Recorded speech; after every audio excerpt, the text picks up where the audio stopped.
Resident Evil Code Veronica. We're on part 4 of this. 10 hours, 44 minutes, 20 deaths. This has mostly been bosses, and most of that has been the fight on the plane with Big Boy. And of course, 28 saves. I've been conservative with my save ribbon usage. So far, it's panned out pretty well. I think I have like 7 or 8 save ribbons still left in my inventory. But I'm still not sure how safe I really need to play that. Okay, so in case you missed it last time, here is what happened previously on Resident Evil. Previously.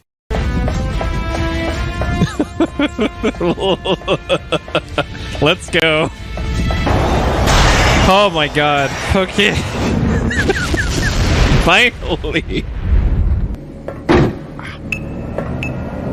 What's happening? I don't know. The plane just changed direction on its own.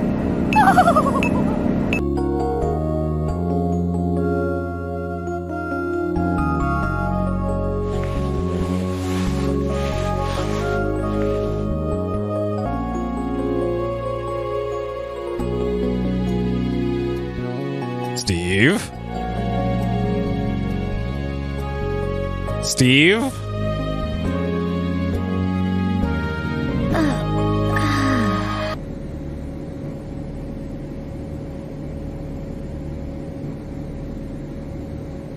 That's the Antarctic. We're over the Antarctic.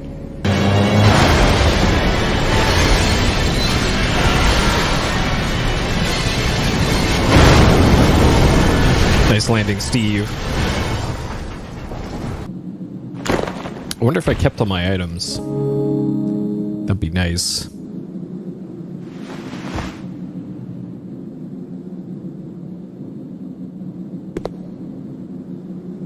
Thanks.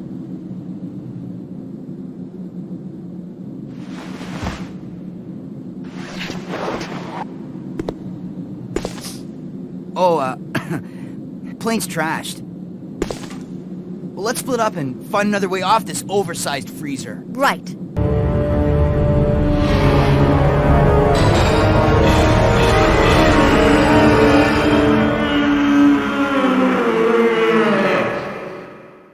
Claire, it looks like there's an Australian observation base about 7 miles away from here. That should be our target. Great news. And take a look at that. It's a digging vehicle. If we break the wall with it, we might have a chance. Okay, let's do it! I would get some warmer clothes first before... Oh, okay. I guess we're doing this. This is literally Antarctica.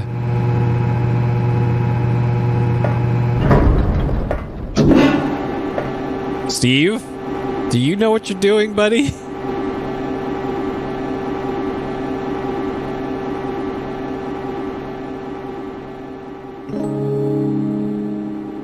Steve, watch out! Oh my god, fucking Steve. It's toxic gas! Come on! Steve, don't forget. We'll get out of here. Together.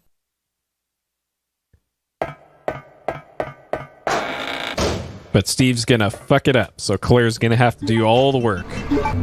Claire doing literally all of the work. As usual.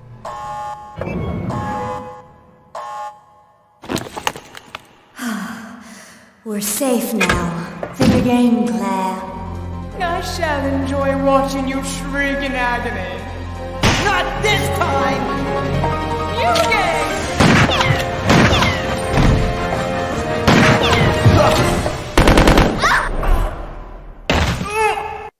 I'm going to leave this area. Take the sniper rifle, yes. Claire, what are you doing? Let's go! No, no, whoa, shit. Are you ready? No. I'm gonna bust through that wall. No. Go for it. Steve, fuck. Okay, let's go. Let's go! What, are you scared?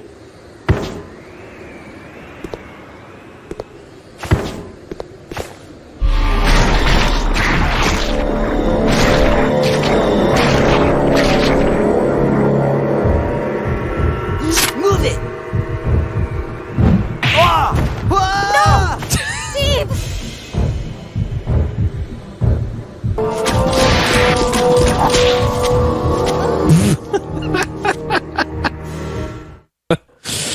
Okay, well, this actually works out nicely because now I can actually prepare for that fucking fight. I'm sorry.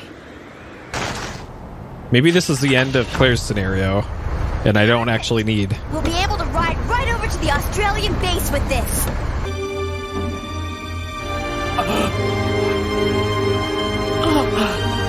Alexia, you're finally awake. Alexia.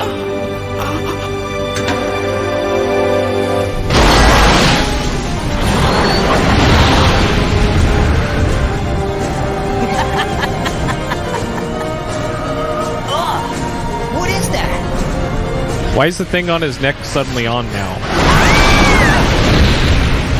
It's only on in cutscenes, apparently.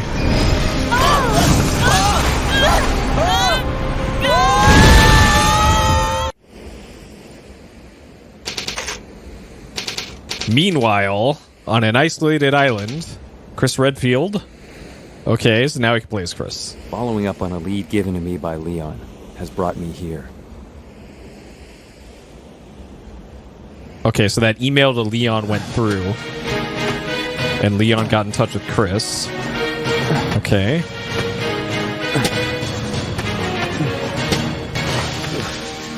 Don't worry, Claire. I'm coming to save you. Take that. That's probably... Long time no see, Chris. Wesker? He's still alive? Wait, you attacked the island! And my sister!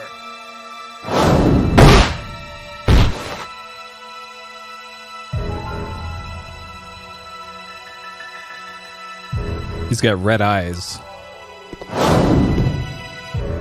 Is he a vampire?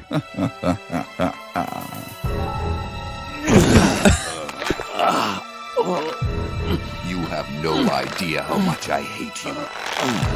You destroyed my plans, so now I've sold my soul to a new organization. Now, die.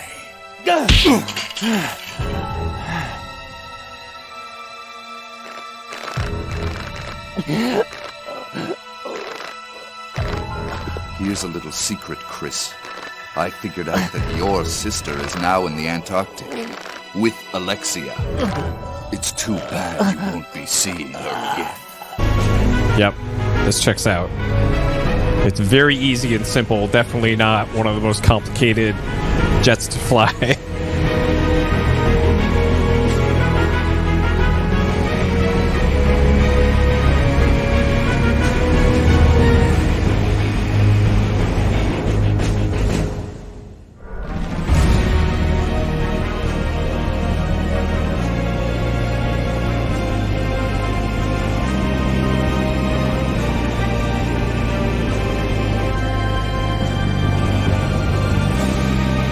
Man, those are some rough looking textures.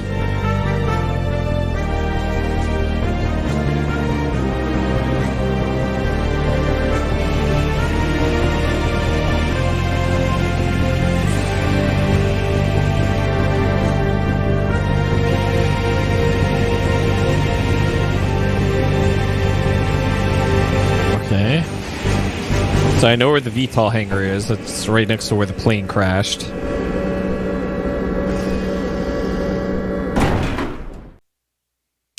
All right. So that catches us up here.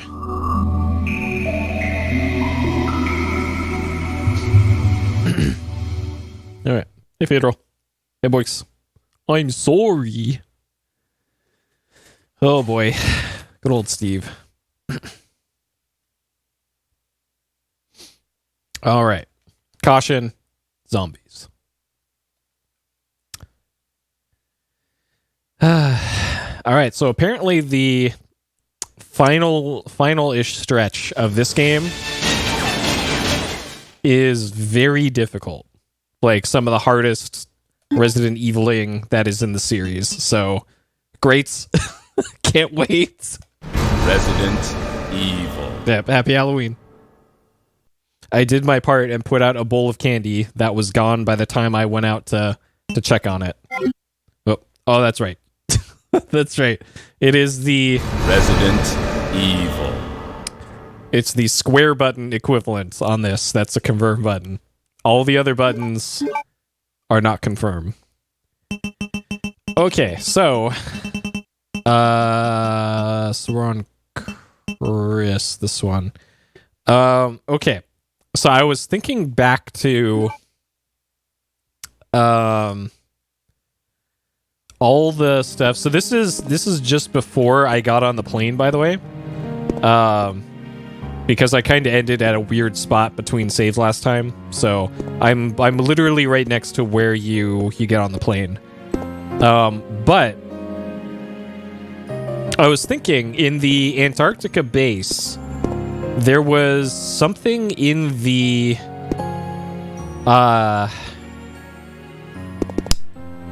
weapons storage room. There was like some explosives or something that I think it said it had a heat sensor or something in order to set off the explosive. And I currently don't have anything that would do that. And I think what's supposed to happen, when I first came to this area as Steve, there was the dude from the very beginning of Claire's section, the guy who was in the jail with us, that we saved, and we turned in our lighter, or Claire gave her lighter to the guy in exchange for a lockpick. And that same guy was attacked by and or eaten by a giant worm in the area that I'm currently in. And I suspect I could probably get that later from him because Chris doesn't have a standard item. And that might be the lighter is what that is. Hey, Shantok.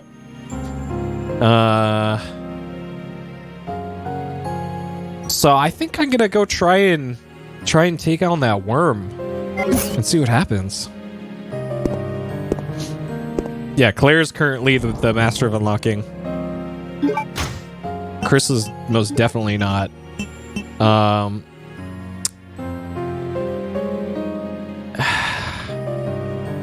So I'm trying to remember if I needed to... Okay, when I put the halberd into the thing next to me, it doesn't get rid of the halberd because we need that for later. Yeah, he's just very slowly digesting inside the worm. It's very slow digest. Unfortunately, this appears to be all I have to work with in order to possibly take out that worm. So I have a whole bunch of shotgun shells, a decent amount of pistol rounds, and one grenade launcher shot. And I'm not sure that's going to be enough to take out the worm, but I think I should try. I think I should try just for dude.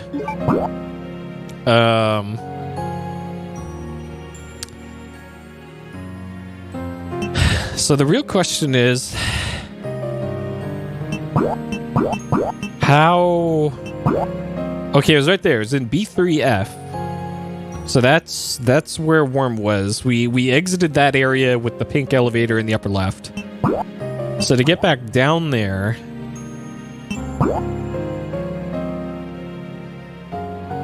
Okay, that's in the main hall on the right. Where the Jeep was parked is the elevator back down to there. So I should...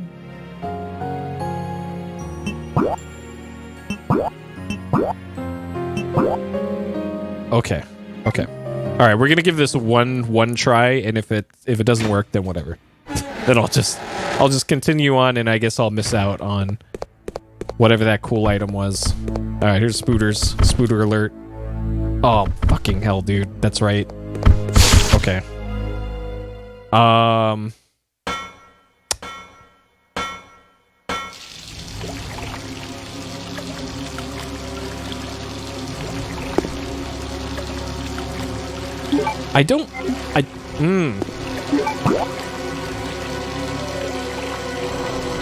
trying to think if I can even get over there with like the shotgun.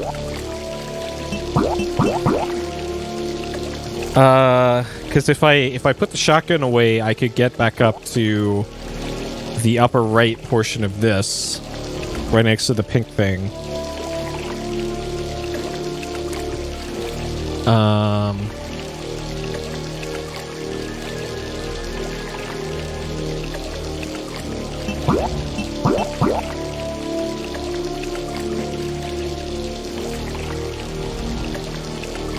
I don't think I can make it over there. At least with the shotgun. Okay. We're abandoning this plan already. So whatever that cool item is that you can only get with the lighter, probably, I guess I'm not getting it. We'll have to do without it. Oh shit.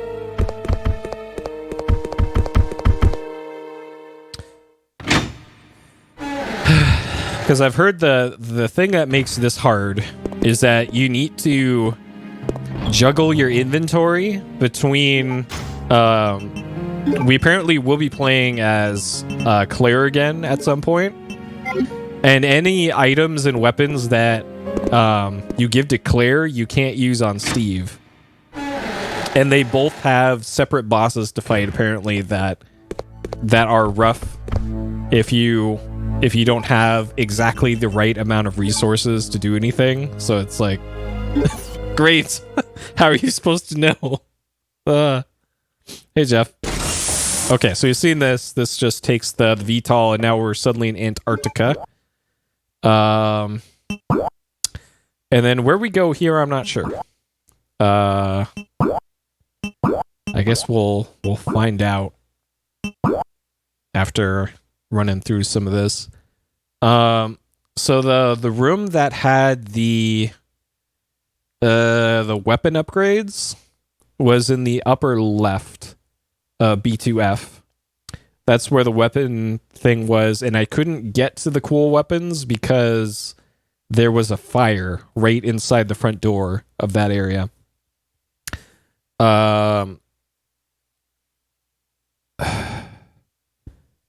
And I didn't bring the fire extinguisher with me. So that's a problem. And then the other thing was the save room at the north center of this had a little closed off area that I couldn't get into as Claire, and it had a zombie in it. And I have a feeling there's probably some mechanism in there to refill the fire extinguisher, and then I could use that and go and do the thing.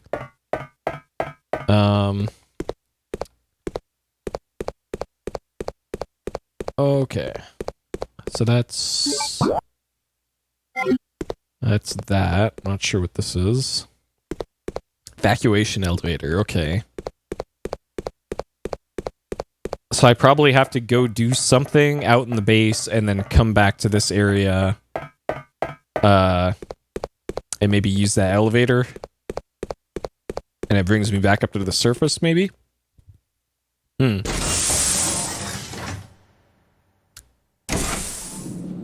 Oh, that's right. Okay, I remember this now. So, these tentacle things are like part of Alexia, I think. And they will take a bunch of your health if they grab you. And they also take a lot of shots to kill.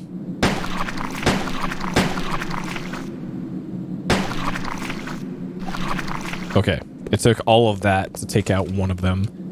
And then there's another one here. So obviously pistol, not going to be a great time with those things.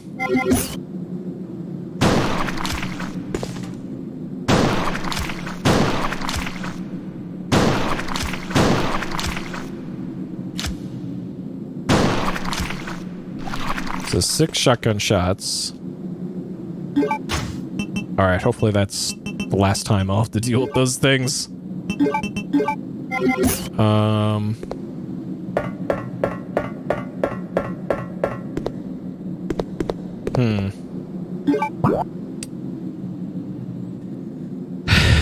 Okay, going back to the left side from there was the way up to the surface, I think. But that was after getting on the tunneling machine. So I don't see a reason right now to go over to there. This was just kind of an empty room with zombies in it. Zombies that I cleared out. LCC. Yep, snow and Canadians. Just terrifying. Good old Steve Burnside. Oh, there's... I left these here, apparently. Okay.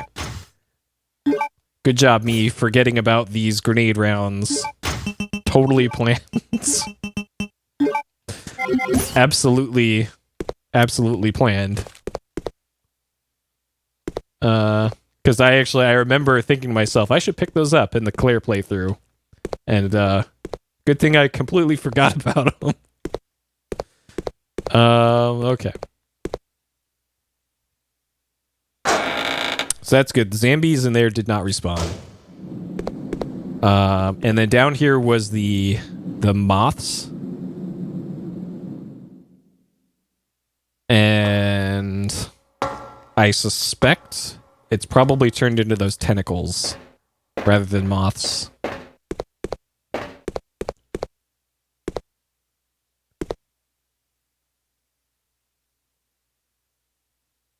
Huh.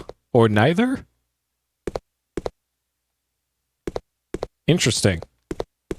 Okay, now it's just zombies. Sure.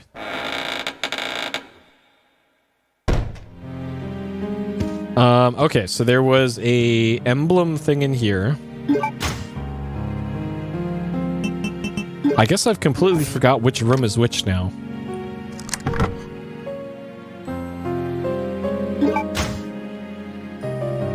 Paperweights. Okay. Alfred. Okay, Alfred Ashford. That's the father of the current antagonists. That was Alexia and Albert, I think. Sealed room in the hallway. Located inside there. I don't know what's hidden there. I don't know how to get in. Located in the hallway. Well, there's like 6 hallways, so great. 3 jewels. There. Where's proof?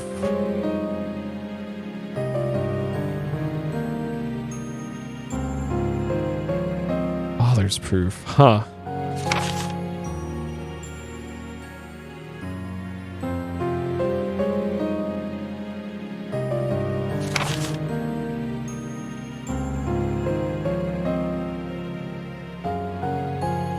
Huh.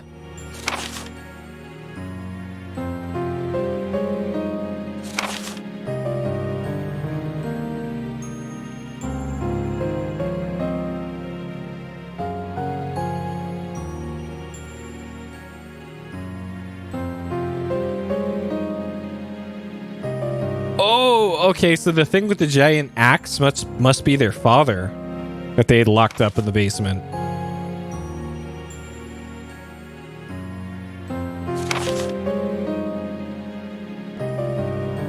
Yeah, okay. Yep, that is him. Okay.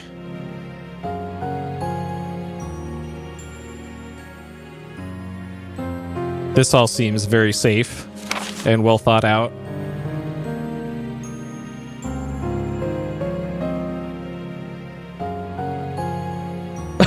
Okay.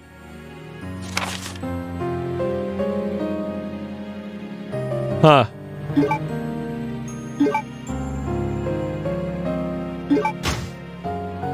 Okay, even more ink ribbons. I'll take it.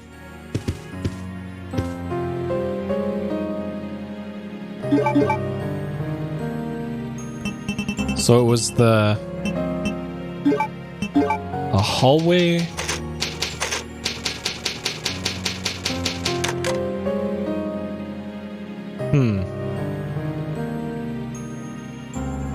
Oh, damn it. It did the thing again. All right. This happened last time. So if it doesn't immediately go back to the gameplay screen, then that means the save screen crashed. But that's fine. It did actually save. It just doesn't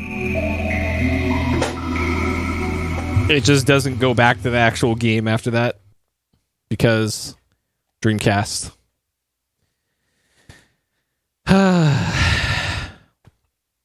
Either that or my Dreamcast is haunted. It is Halloween still. There's still 2.5 more hours left of Halloween.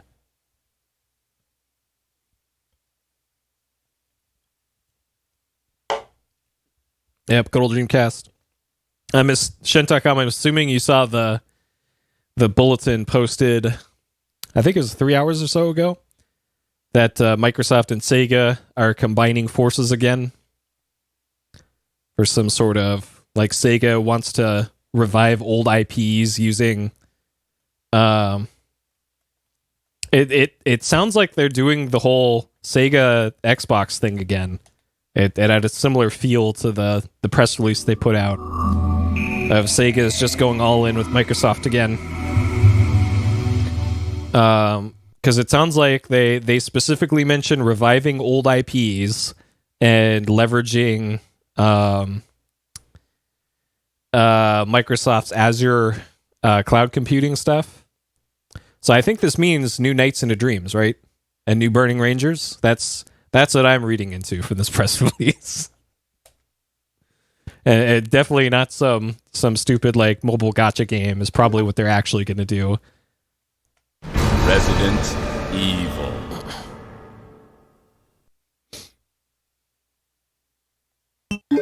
Oh shit. Resident Evil. Wait, was there actually a sequel to Nights?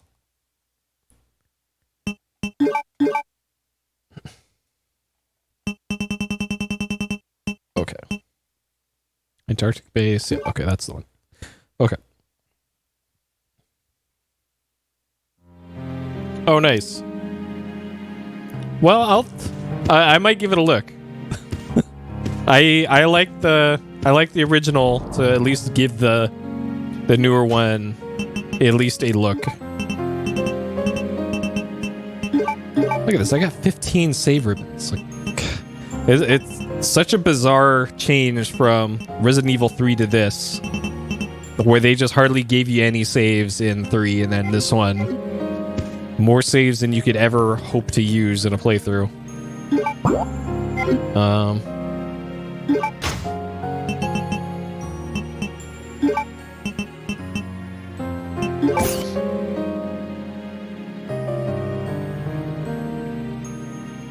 Okay. Oh, this is semi-transparent.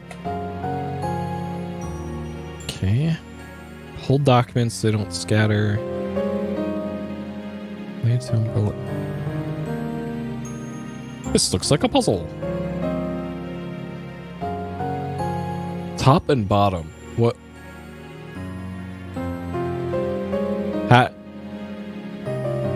How do you know what's the top and the bottom of this? I guess based off the orientation of this. So that's clearly a biohazard sign, and this is clearly an umbrella sign. So, okay, sure. The larger issue is I don't know where that's supposed to be used.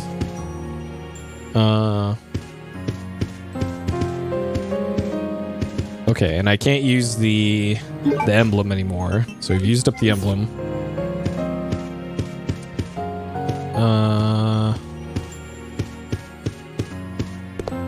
And then this was where what's his face was locked up.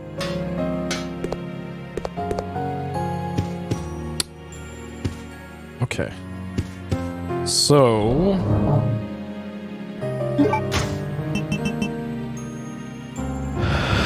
I don't need all these heals with me.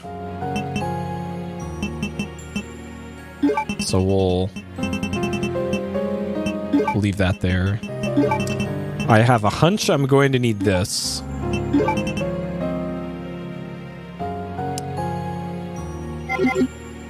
Okay. So...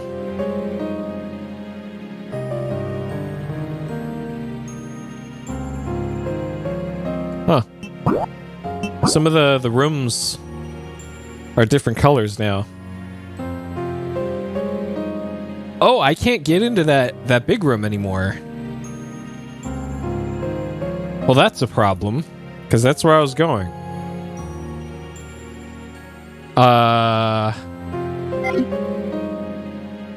Shit, okay.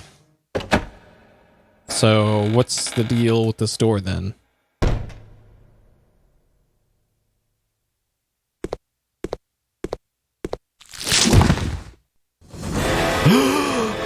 Zombies!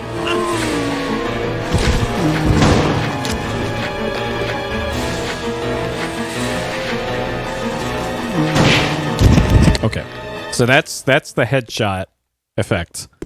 The heads don't explode anymore, but it's just a bunch of, like, spleens spawn out of their heads. So, is this... what?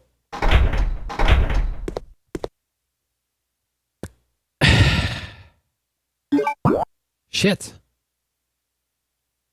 The room on the upper left is still blue, though, so...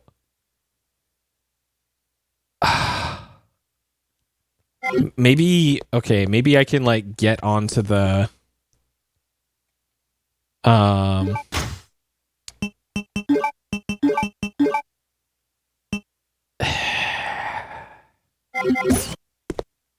get onto the...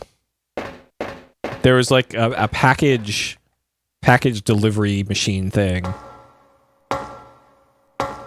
Like, maybe he can get on that to get into that room somehow.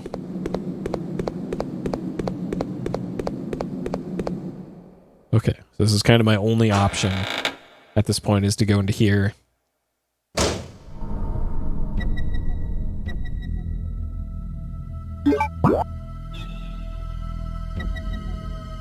Okay, so the room at the north end is the one... Oh, this is filled up with... Oh. Oh. I see you down there. Well. I'm not sure if this is just frozen solid beneath here, or if that's, like, underwater. This kind of looks like water.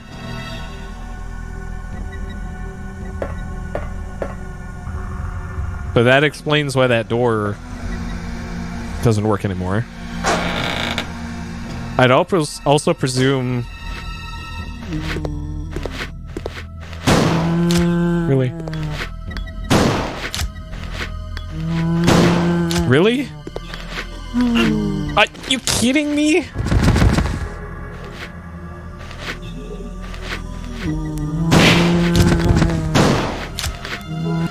What? Dude.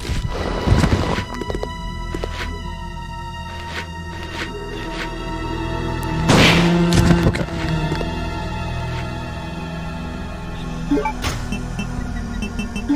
Incredible.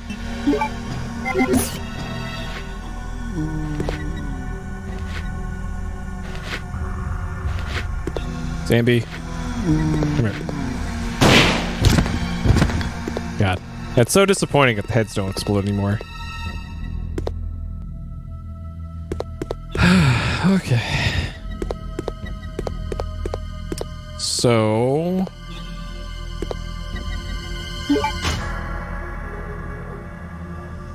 Oh shit, I can't open that up yet. Something else here. Okay, I'll take that. Alright, that's all that's there. Interesting, so there isn't a fire extinguisher reloader here. Okay, and that's all that's here. Interesting.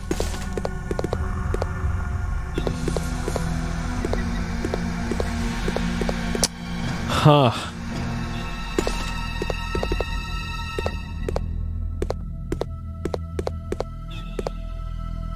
I was making the assumption that I'd be able to refill that fire extinguisher somewhere.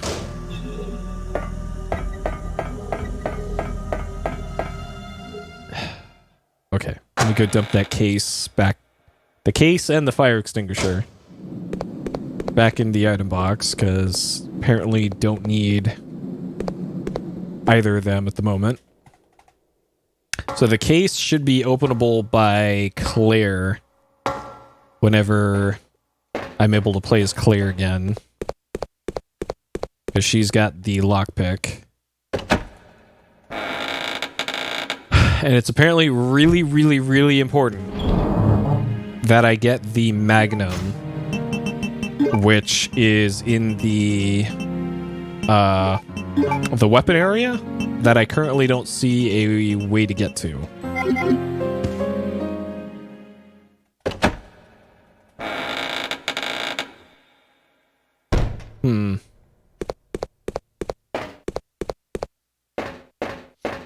Because it's currently underneath a sheet of ice, I guess. But maybe that put out the fire, and I didn't need the fire extinguisher anyways. But now we have a different problem keeping us out of that room.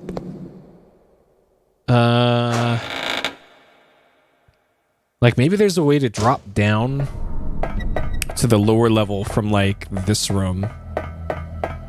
This room over here.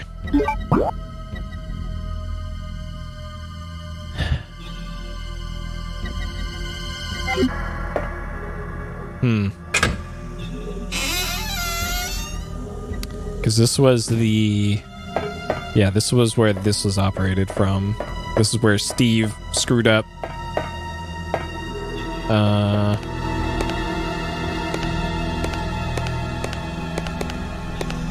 So shooting those seems like a way to get down to the lower level by breaking the ice that way.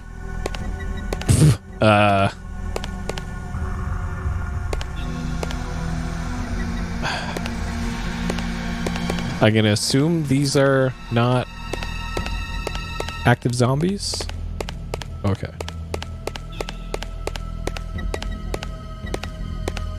I'm not... Oh.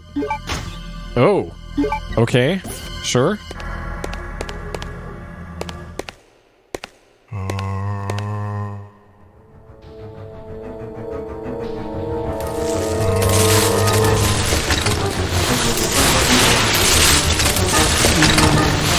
Dang.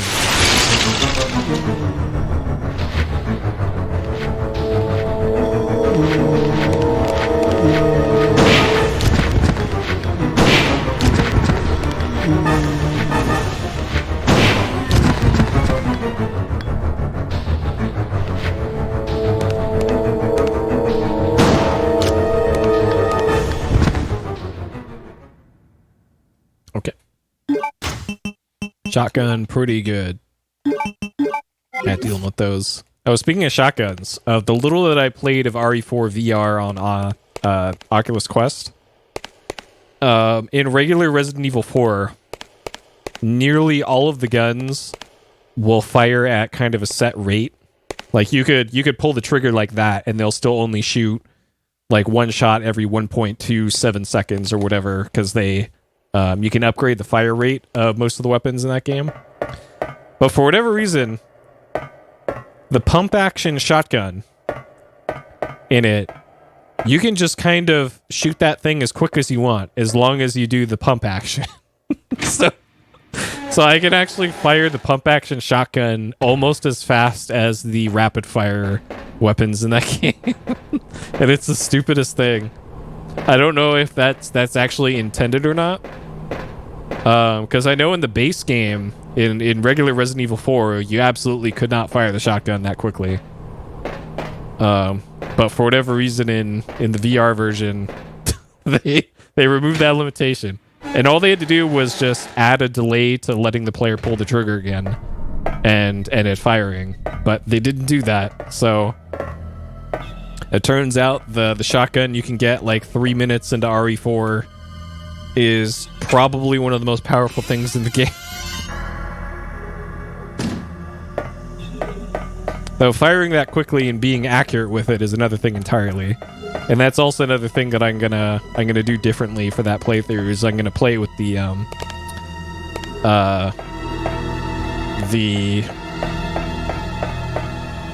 laser sight turned off, which I have a feeling most people will be playing it with the sight on, because that's kind of how it's meant to be played. But it's so easy. The crane key, okay.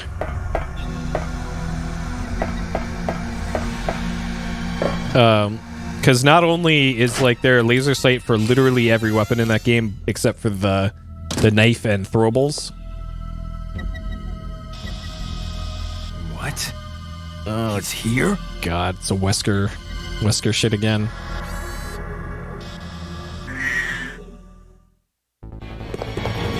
Well, bye.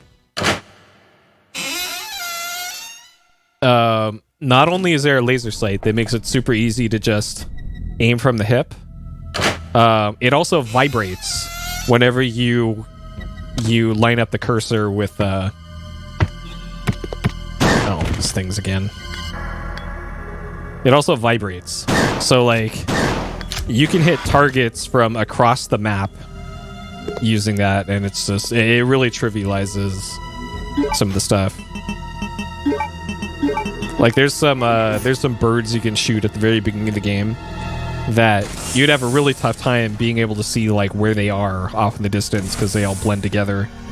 But with the laser sight on, you just kind of go like this until it vibrates, and then hey, there's an enemy there, or there's a shootable thing there. So I feel that really cheapens the experience. So I'll turn that off. I am a good enough gunologist to aim. No, this is just regular VMU in this one.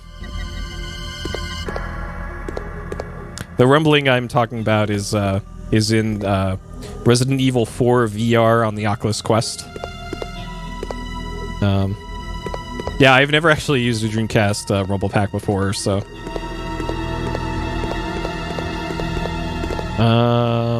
I don't want to press that button yet, because I have a feeling bad things will happen if I do. Yeah, I've never really felt the need to get a rumble pack for DC.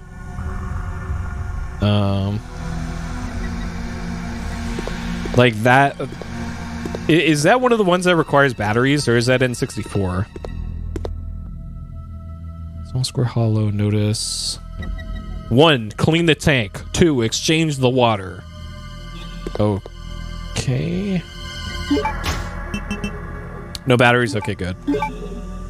Yeah, because I was, when I got all my stuff from my N64 a while back, I was just playing through some random stuff on it, and man, N64 is so bad with all the stupid controller accessories. Like, alright, you gotta boot up the game with nothing in it, and then insert your memory card into it, and then take it out after a certain point.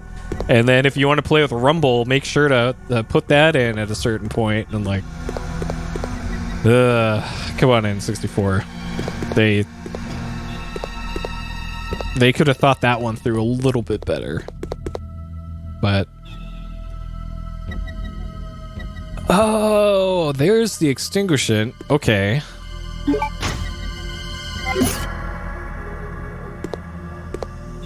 So okay.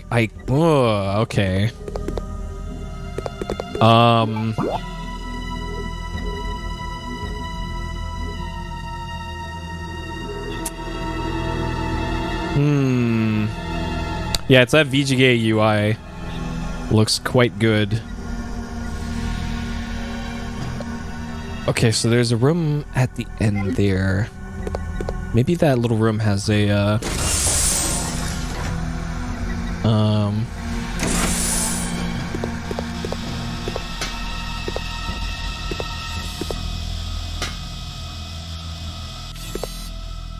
okay. Maybe there's a save in a box here. Oh, it's an elevator that I'm forced into taking now. Great. I'm assuming this brought me down to the first floor into the gun room.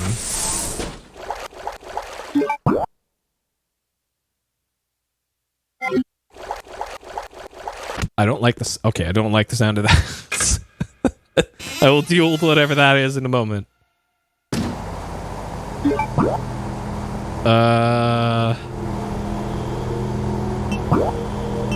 E5F, man. Okay.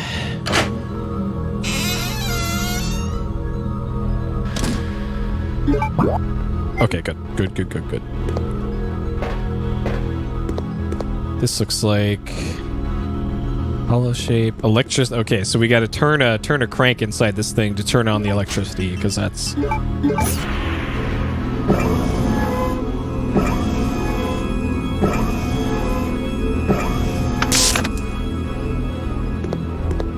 Okay. And we kept the crank. Probably for a reason.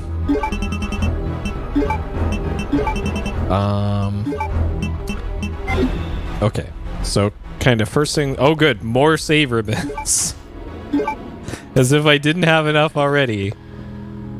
Oh, man. Okay, I think they officially give you too many. Because you can only hold so many on a VMU. So you get 16 save slots, but they give you like 100 save ribbons in this game.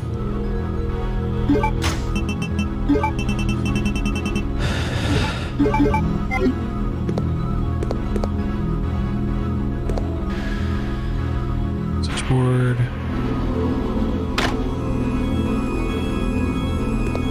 Okay. Alright, give you plenty of heals here. Lots of ammo. Is that not shotgun shells? No.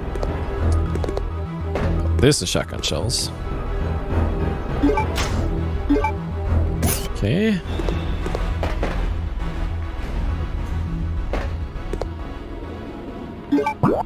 Alright. So that door in the bottom right is accessible now. But I think first things first, I want to go back up that elevator. Go fill up my fire extinguisher with extinguishant.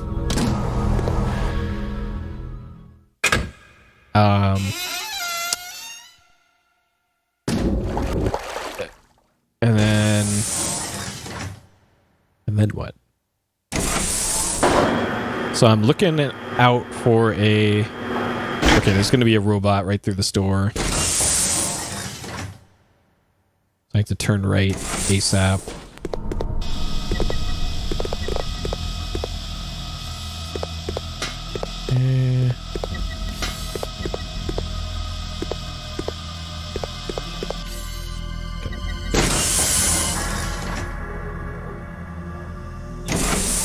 I could probably just shoot those robots, but I suspect they're going to respawn.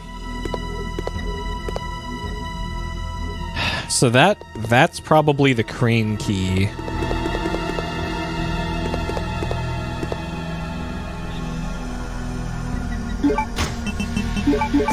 But I need to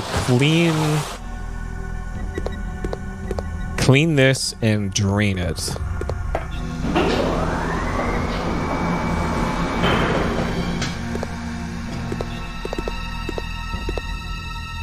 Square hollow, drain the water. Okay, that's probably irrelevant. I just need a square thing for that. So I do have the turny wheel thing, and that used to be square, but I turned it into an octagonal thing by cutting off the edges as clear. But the machine that I did that with Claire got destroyed, so I can't use that machine anymore. That was up on the first floor.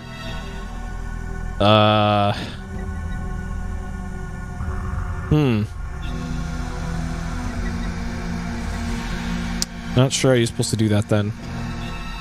I continue to be weirded out by the Chris Redfield data in the center of the screen that has 5.938 feet. Like, what? That's... No. Somebody... A metric system a metricologist, clearly made that UI in meters and then just did the math to make it feet.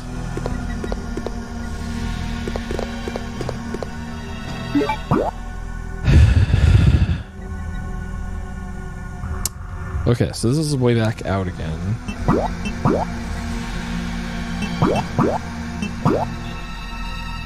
Where did I take this from? How did I get here? Did I take this? Yeah, that's true. Inaccurate feet measurements. Where did this take me again? Oh, shit. Okay. Perfect. Do I have the thing? Yes, good. Okay. So we're back in weapon room.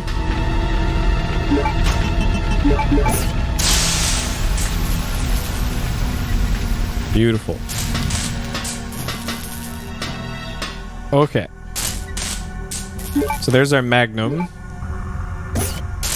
Extremely important that I get that, apparently. From something that I read. This is going to be extremely useful for a fight later.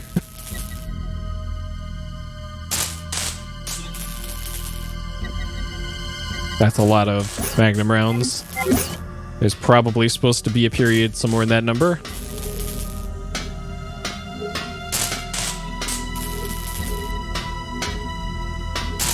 Oh, it was this. This is what you needed the heat. Yeah, heat sensitive explosive. That's right. So there's something cool in here that I don't think I can get anymore because I didn't save our dude back in the other place, so rip whatever's in there. I guess I'm not getting it.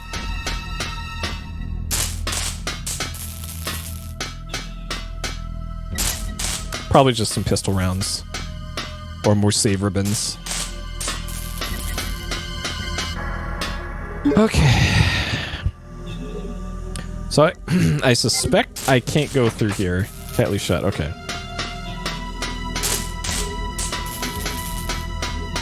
All right, good.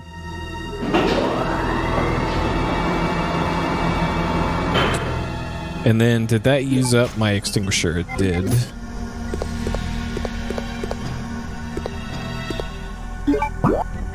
Okay.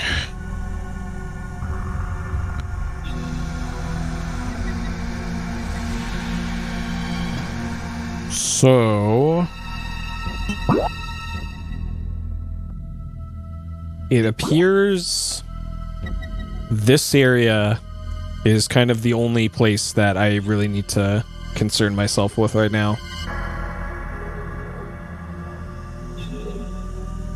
Okay, so first things first, back to the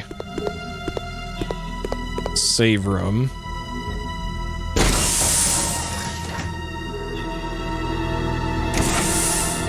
Watch out for robot spooters. Huh! Okay, we're fine.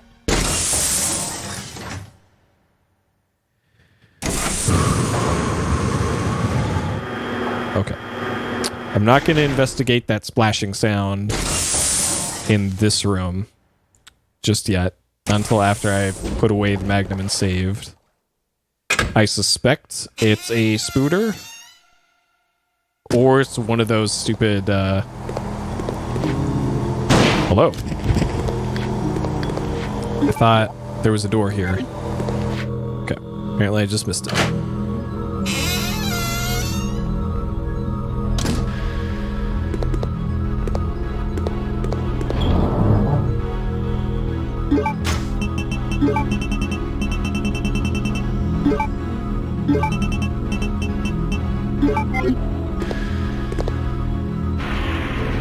Alright, so I'm on the lookout for a machine to modify that turny wheelie thing. Or a completely different turny wheelie thing to get access to that key.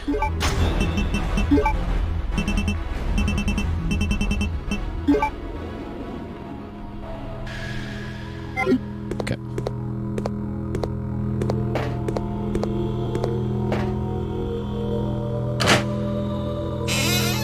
So let's see what's down this hallway first.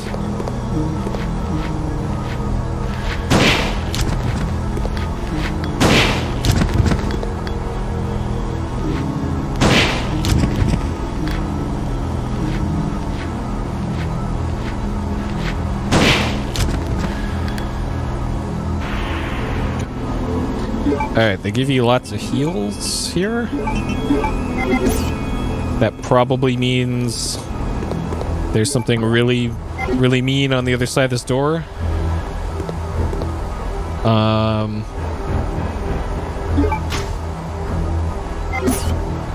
So, sure. Let's grab one of those. So we'll have 3 heals. 2 big heals, 1 medium heal. What?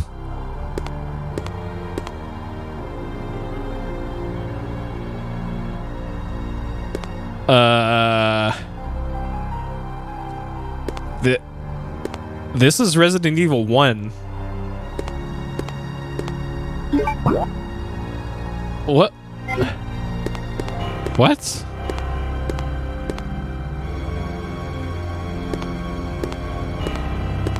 Why?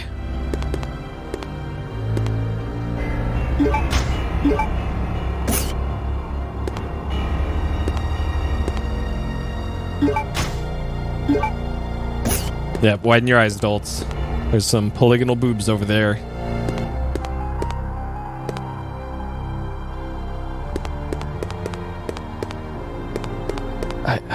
Huh.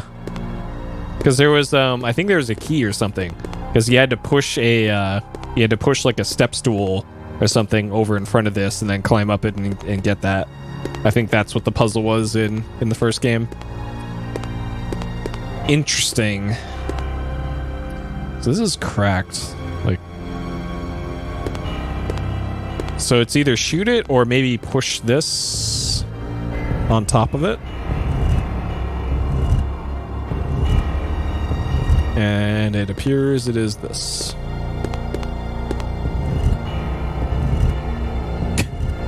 I love these pushing animations. Like, how are you supposed to get traction by doing that without, like, falling flat on your face? Oh, that's another kind of goofy thing from RE4 VR. Is that whenever you push an object, it takes you out of first-person mode, kind of.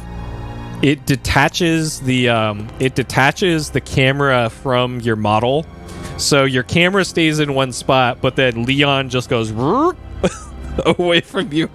It's the weirdest thing. And it doesn't do any like formatting with the camera either. Like if you do the like jump out of a window or roundhouse kick somebody. It puts like black bars above and below the screen that I'm seeing through the headset to play those cinematics, but it doesn't do that for the pushing animation. It's just the weirdest thing.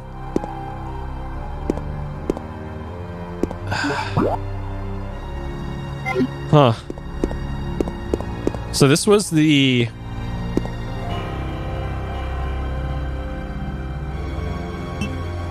Okay, let's not take that just yet. Okay, so there's mention of 3 jewels in order to get access to something. Hey, Zach. This is an elevator? Okay. This is an elevator.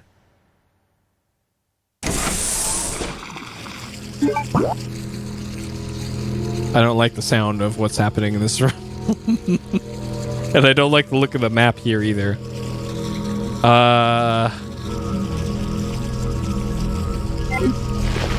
Okay. Back up the elevator.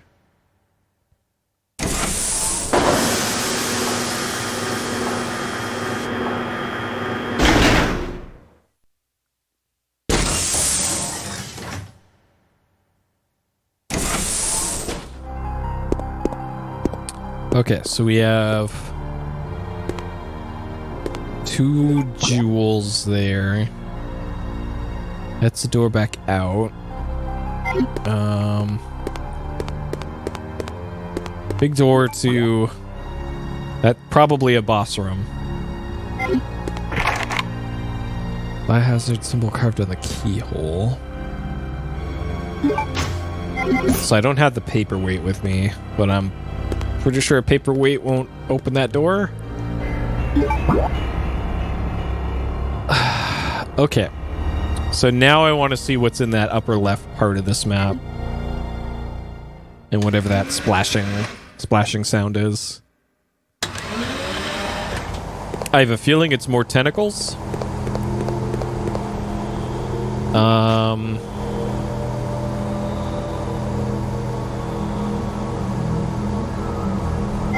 Okay. I'm right next to an item box, but I can't think of any key items I really need to bring with me. So I'll just see what we got here first.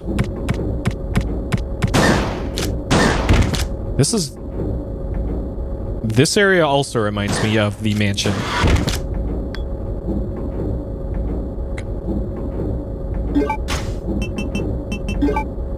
It's like this entire floor is...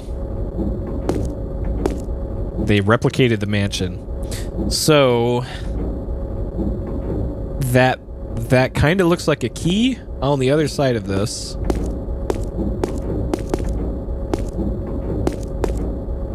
And then this I can't interact with.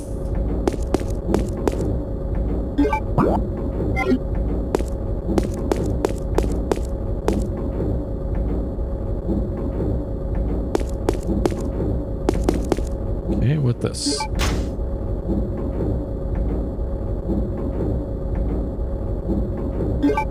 Wing object. 1. It kind of looks like a hairpin. Oh, it's just completely flat. Okay. I forgot to... Oh man, and you can see the seam on the texture. This is just a texture with an alpha channel on it. And the top part of it, they didn't quite get the alpha correct. Nice. That probably only shows up in VGA. Dragonfly. Oh! Okay. That I remember.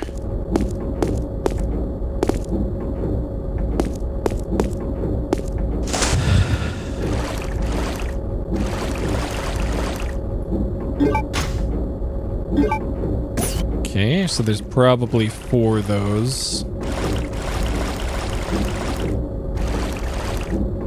Alright, I don't see anything underwater.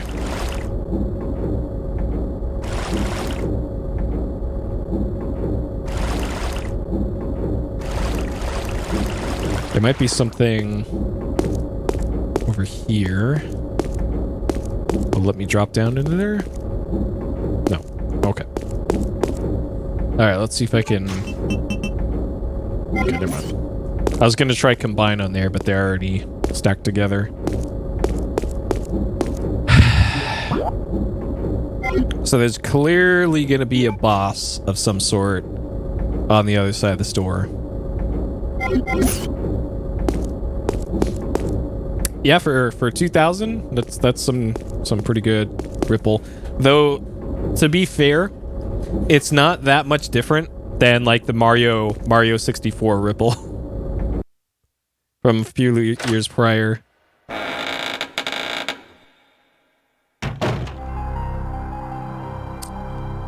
Okay, yeah, this is literally the RE1 mansion.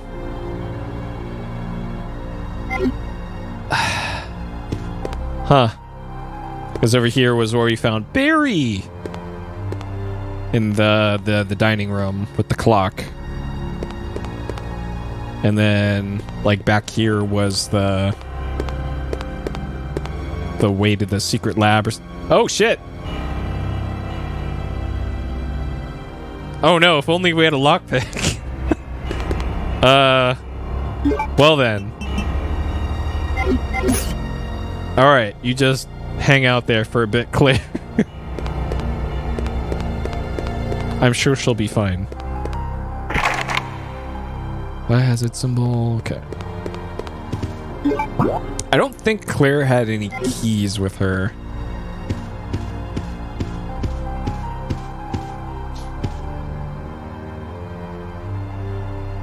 Father, 3 weird holes open to his finger. So this must be the 3 jewels that were mentioned in that notebook. And I'm assuming it's not the dragonfly. Yeah. So I have a feeling 2 of them might be that the eyes of that tiger, the tiger statue.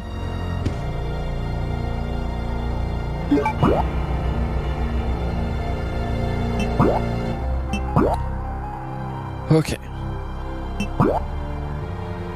Well, Jill had her chance in RE3.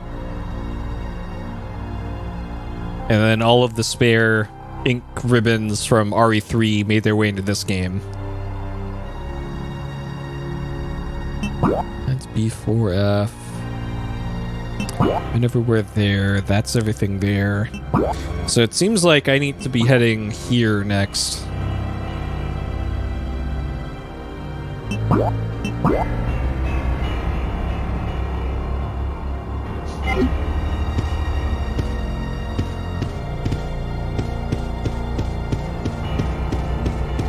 Yeah, if only. And actually, now that I think about it, a knife will probably do it. And this is... Here is a knife. I guess they give you an extra knife here. In case Jill or Claire took all the knives.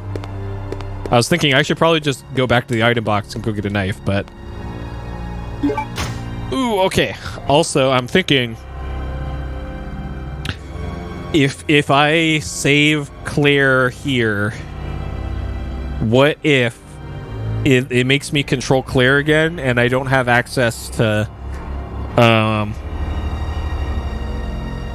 all this stuff that's in Chris's inventory right now?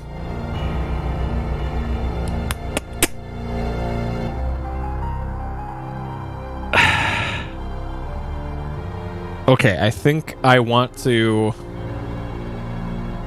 Okay, we're gonna hang out there a little longer, Claire. I'm just thinking ahead here.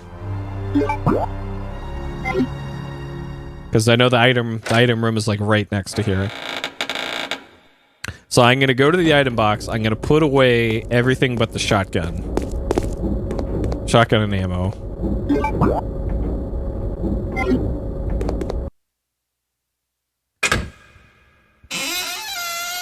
And a heal or 2. And then I'll save, just in case this is a horrible idea. Actually, I'll save first. Especially if it's a horrible idea.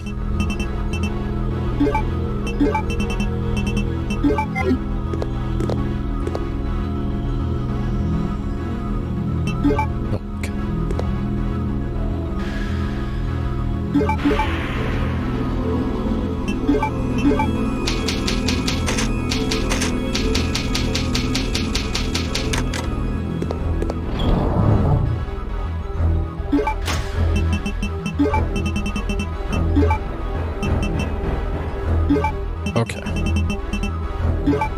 So we'll give here the pistol ammo, grenade launcher. That. We'll keep the wing objects. Okay.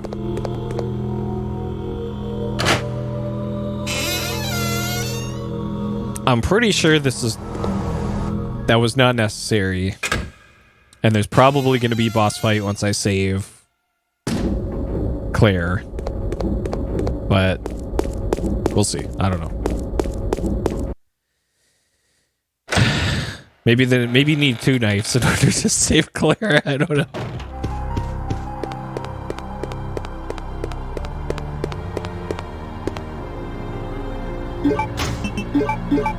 Nope.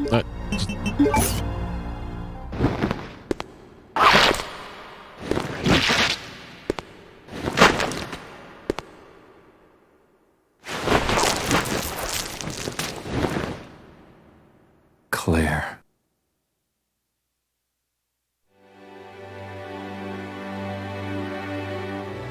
Chris! I missed you so much. I know, Yeah. but we have to get out of here. Not yet. We have to find Steve. Who's Steve? He's a boy who escaped from that island with me. But then a monster attacked us and we got separated. No, we don't need That to find means Steve. Steve is still somewhere in this base? I'm sure of it. Great. Claire? What's wrong? I think I've been poisoned. Just hold on. I'll be right back.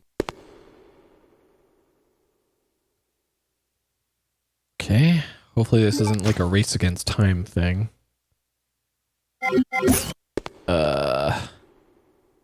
Zero. Okay.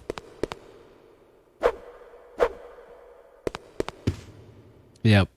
Well, when I was the proud owner of a Xbox Series X for like 2 weeks, and then sold it again,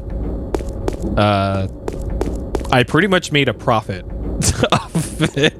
Even though I actually opened it up and used it briefly, I still was able to turn a little bit of a profit on it. Like, I didn't jack up the price so much, but it sold within minutes of me listing it. So I was happy about that. I didn't lose money on my Series X purchase.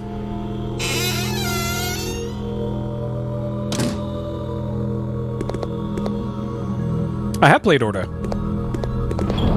I did. I played through all of Orda. I think it was in one sitting. I have 3 knives now. How is this possible? Yeah, I played Orda like 2 months ago. The VOD should be up on my site and on YouTube, so. You might have been. I'm not sure. But yes, I streamed Orda, and I was mostly positive on it. The thing that I didn't like about Orda... I'm just making sure I have everything here that I need. The thing I didn't like about Orda was they kind of made a step backwards on... Why would you want to turn off the power again?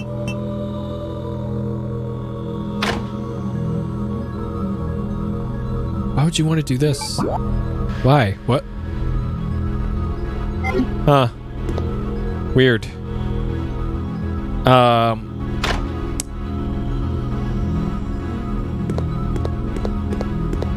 Yeah, the thing that I didn't like about it was they made you mash again for firing, which I did not appreciate. That they made the player do that again. They got it right in Zwei, and then they went back to mashing again, and that was very disappointing.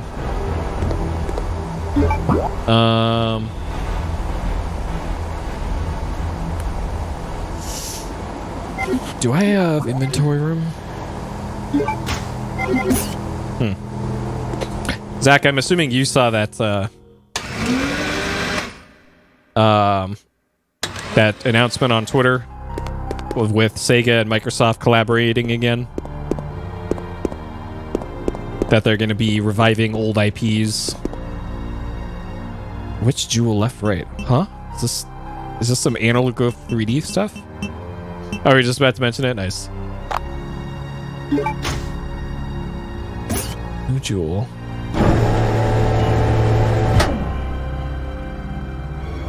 Work by electric power. Socket. Oh, we can turn... Oh, okay. I see what this is for, then. Put the jewel back? Sure.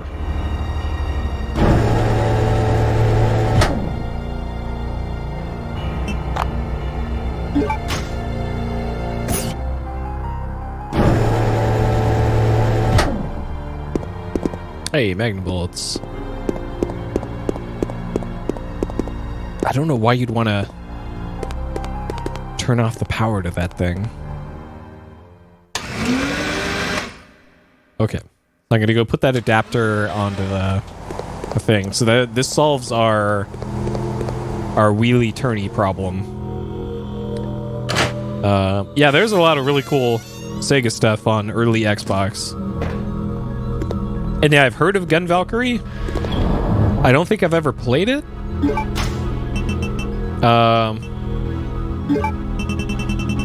I have it. It's fallen off the back of a truck onto my Xbox hard drive. So I guess I could play it at some point, but...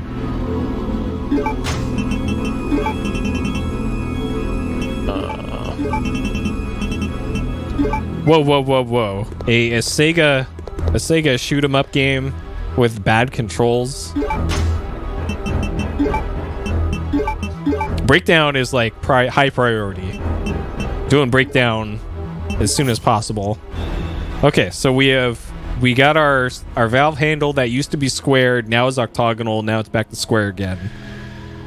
And we can use that to drain the water.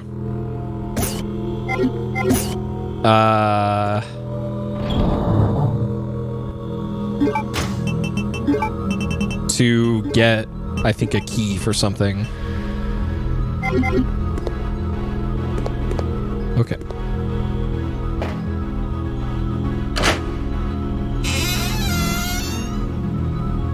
I wonder if these...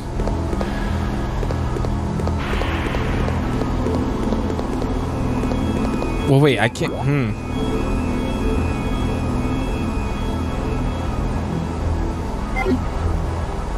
Okay. So I'm just thinking of why you would need to have the power off for this thing here. Why it mentions it's on electrical power, and why they give the player the option to turn the power off again. So I probably need both of the jewels that are in the Tiger here. And you can only grab one at a time based off of how it's turning. Because obviously you can't just do that. That would be too easy, right? Because it's a video game.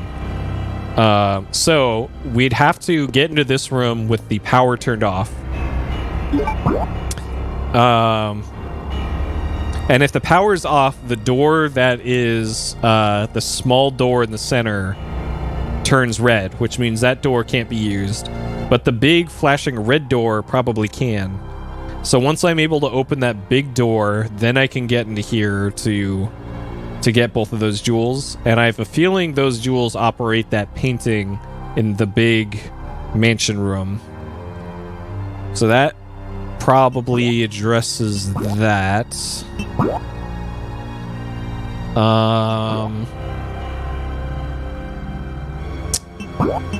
I'm debating going back here and using the crank. And if I use the crank, I probably should, because I probably need that key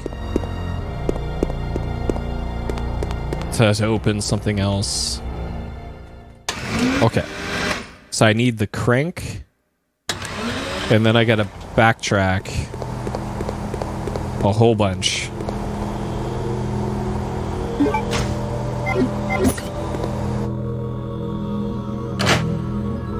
Yeah, I played like 10 minutes of Breakdown back in the day because I heard great things about it.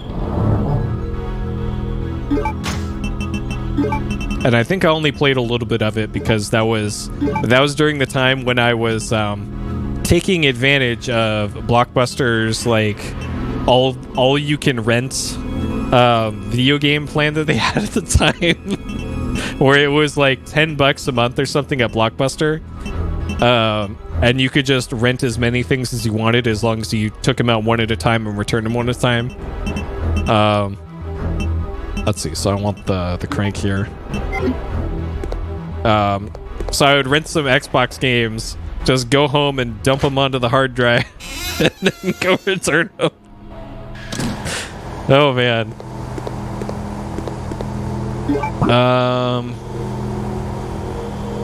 Okay, so back up the elevator. All right.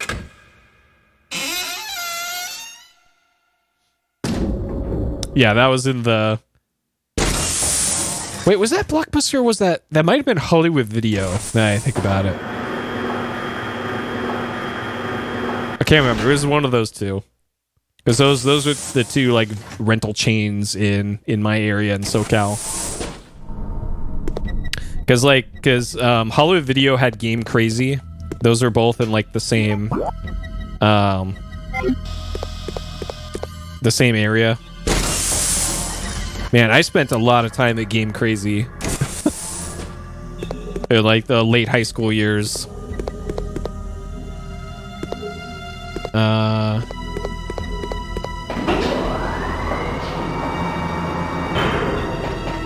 Yeah, I traded in a lot of games that I regret trading in. Especially trading in literally all of my PS1 stuff for fucking Steel Battalion. What a bad deal. Alright, so we drain this.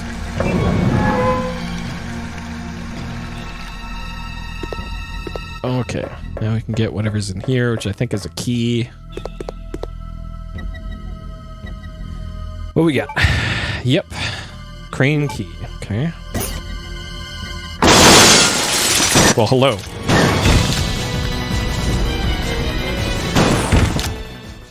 Wow, wasn't expecting that. Can I just climb out here?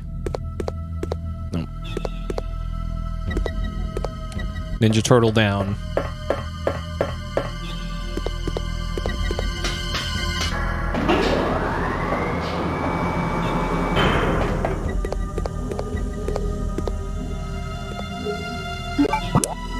Okay, so the crane key I can use in the area just south of here. I don't know why I need to use it. Like maybe to break the ice or something?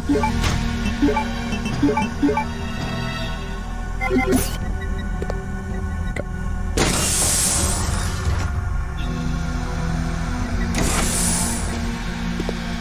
Nope, nope, nope, nope.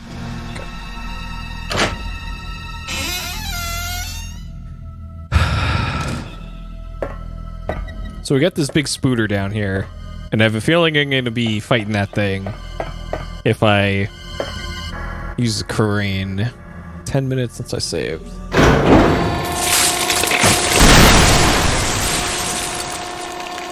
Oh! That thing. Who could have done this?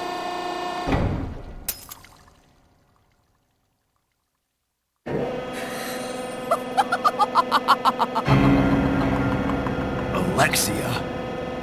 That is how I dispose of insignificant bugs, said the spider to the fly. How do you wish to die?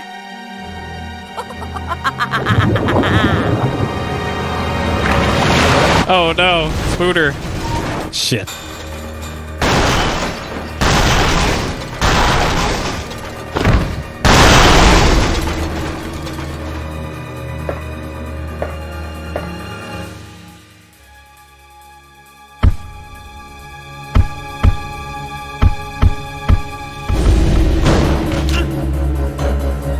How much healing do I have with me? Fuck. Well.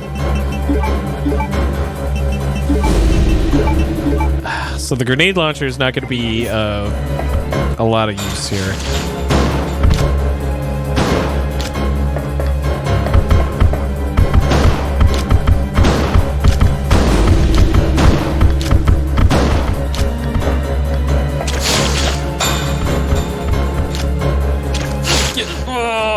Not my face.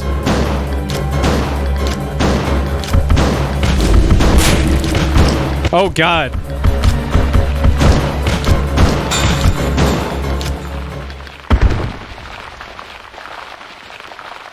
Okay, that was not bad.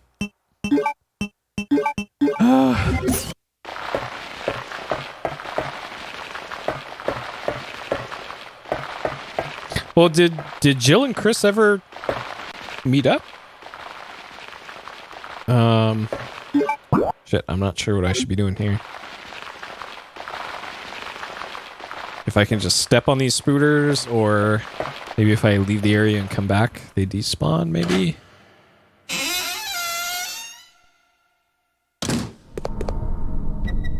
Oh, the robots are gone. Oh, good. Great.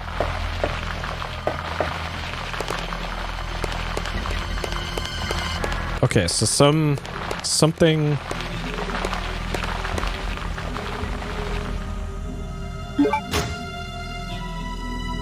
Okay.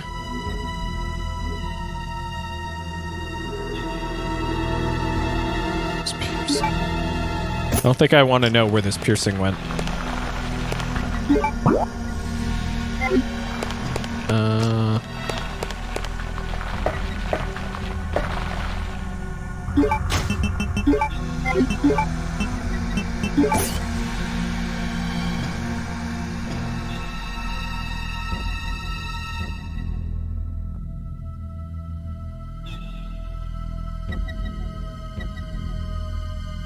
The Alexander's Jewel. Okay. That kind of looks similar to the tiger eye. Hmm.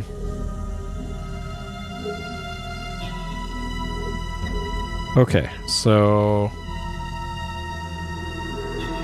what did this accomplish for me? So I still don't have the serum. So I guess I'm still just heading down to these rooms.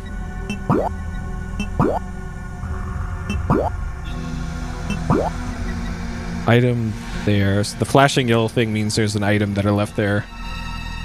But I already knew that. That's the tiger eye thing. Okay, I guess I'm going down to the lab. It may be the pierce is what gets you down into there. Code Becky. What? Persona 5? With best girl Becky?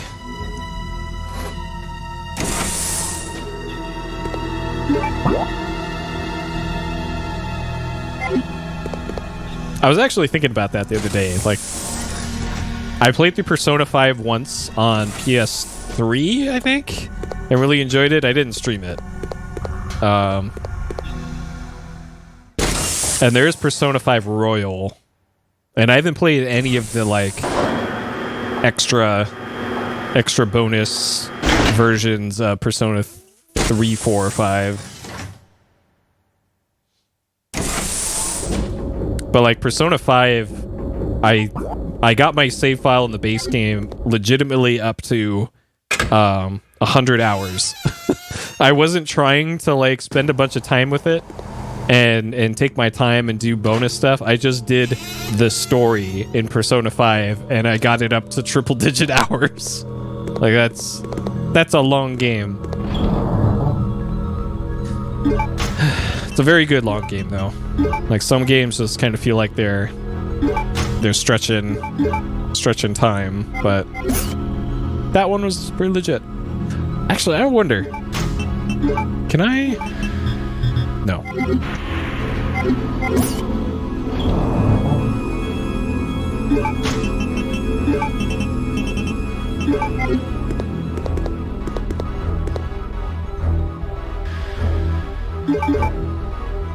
I really hope I come across some shotgun shells again.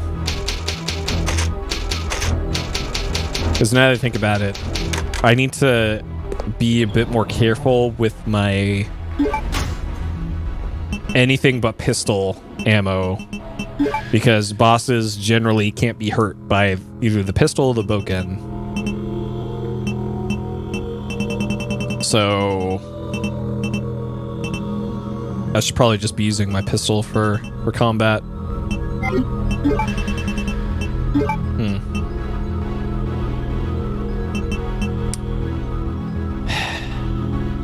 Do I bother bringing those with me down to the lab? I have a feeling this won't be used until much later, but I'll bring the wings with me just in case. Okay.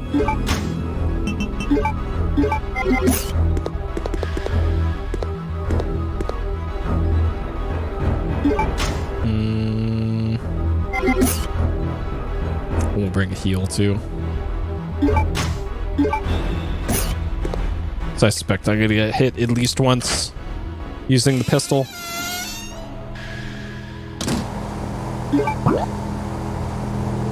Okay. This way.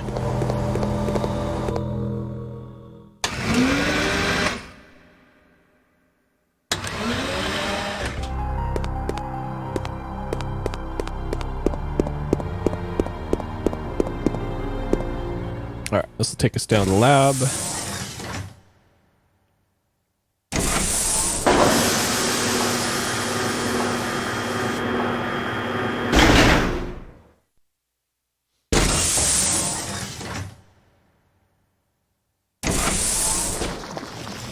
Oh yeah, that's right. That's why I didn't go here immediately. Because there's a whole bunch of like everything down here.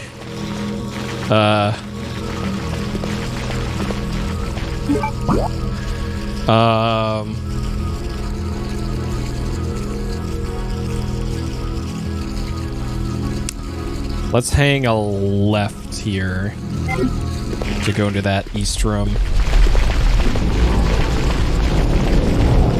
Okay, there's another dragonfly wing here. Okay.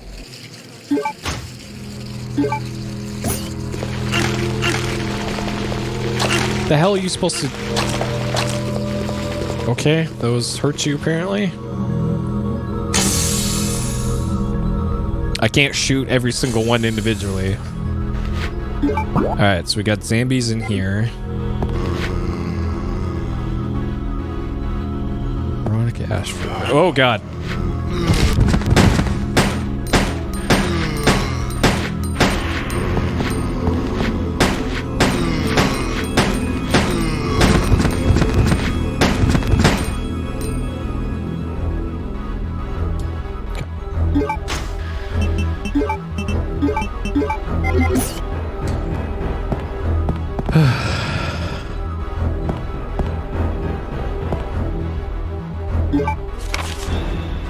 Queen Ant. Alright. Probably boss.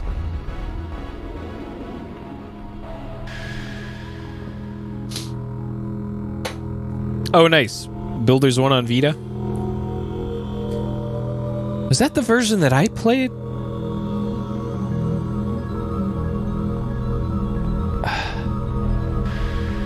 It must have been PS3 that I played Builders 1 on. And yeah, Builders 1 definitely not as good as 2 and way harder than 2.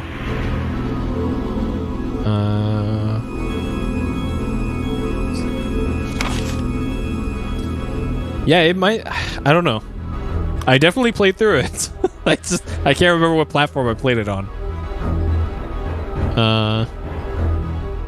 Death of the Queens dooms the entire hill. Uh-huh.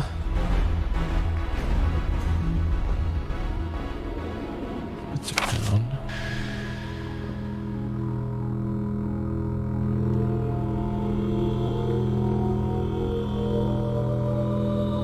Huh.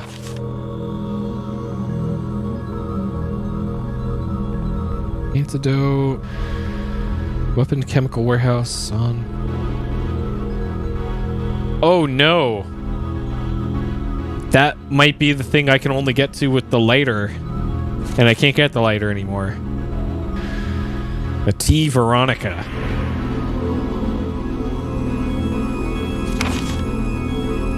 Weapon chemical warehouse in B2. And I'm pretty sure the only thing that I didn't have access to was that heat sensitive, the locker with the heat sensitive explosive on it. Unless there's something else that I missed in there. Fuck. That is exactly where it is.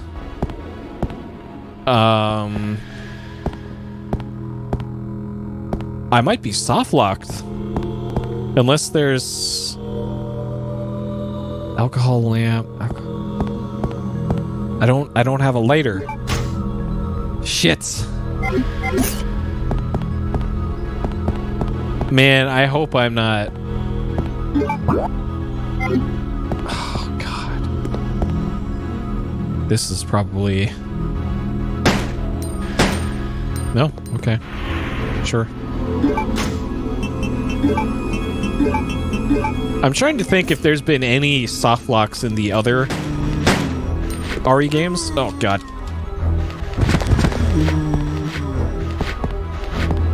And I don't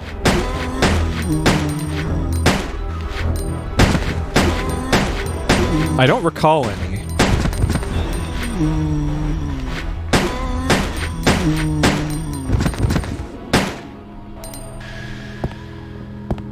Yeah, like you can certainly like use up all your items, all of your weapons and heals and all that, and kind of back yourself into a corner that way.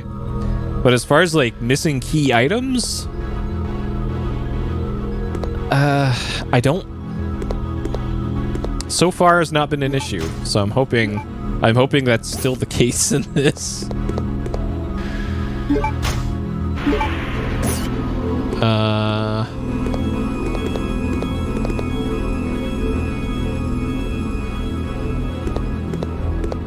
Okay, so hopefully there's some sort of thing to solve my problem in that other room then.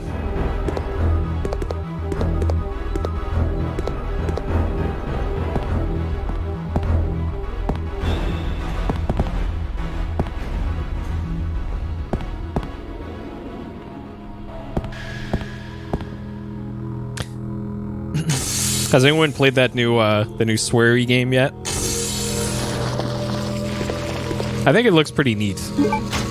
I'm probably gonna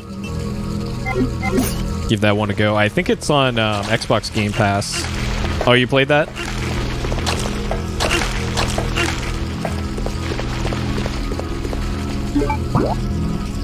Two hours in.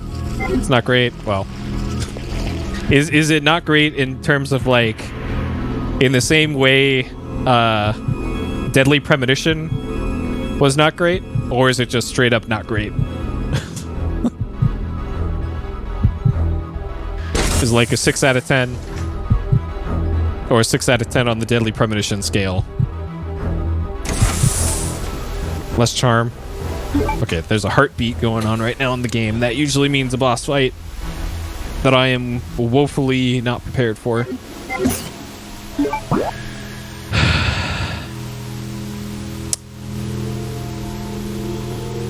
Looks like, yeah. I am still planning on playing the Switch version of Deadly Premonition 2. This looks like the room that Alexia woke up in.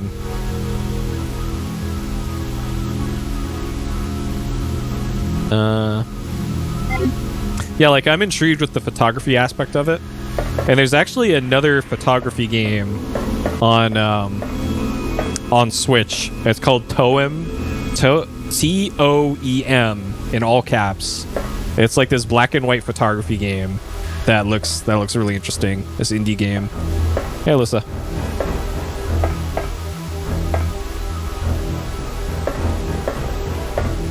Okay, what this? More virus stuff. Veronica.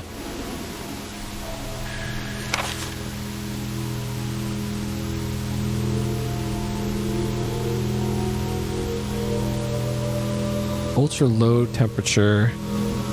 Cells change slowly. Okay, so this must be Alexia. Oh, nice. That's a pocket and a color. I think. So that's a special edition pocket.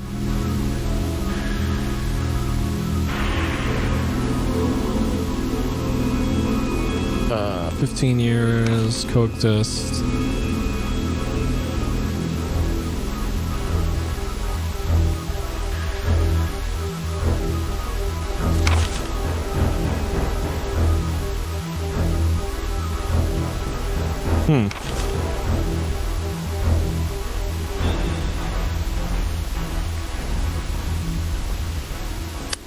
Okay.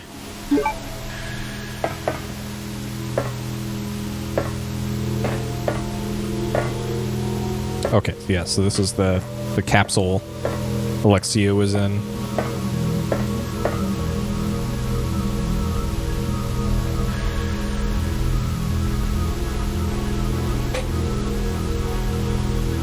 Okay.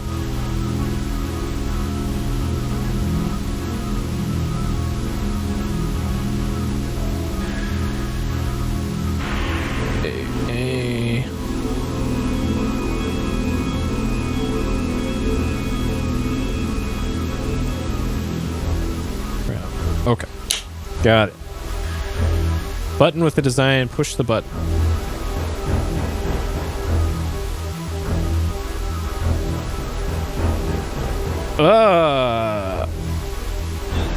Huh. Okay, so if I just put in what it showed me, I'm pretty sure this is not going to do anything. Yeah, okay. So I suspect that this is the reason why that cube is semi-transparent. Oh, you think your shop overpaid for the bootleg Game Boy? Nice.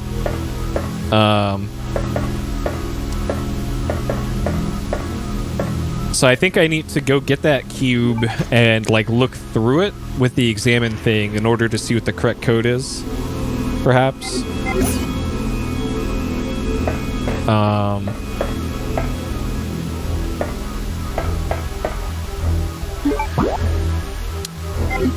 Jeez, this makes me suspect that.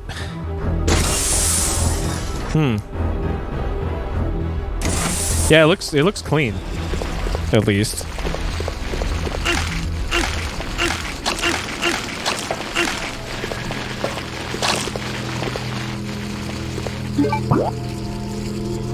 Okay, so back up here.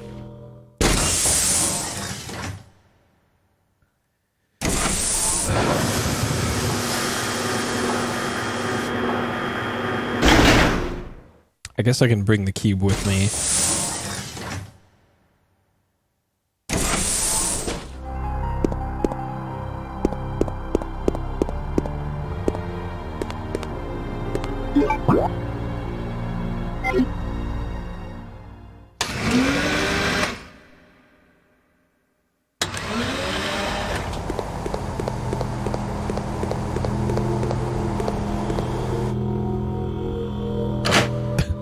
Oh, I used since my one of the videos I'm doing for class is about how I use social media.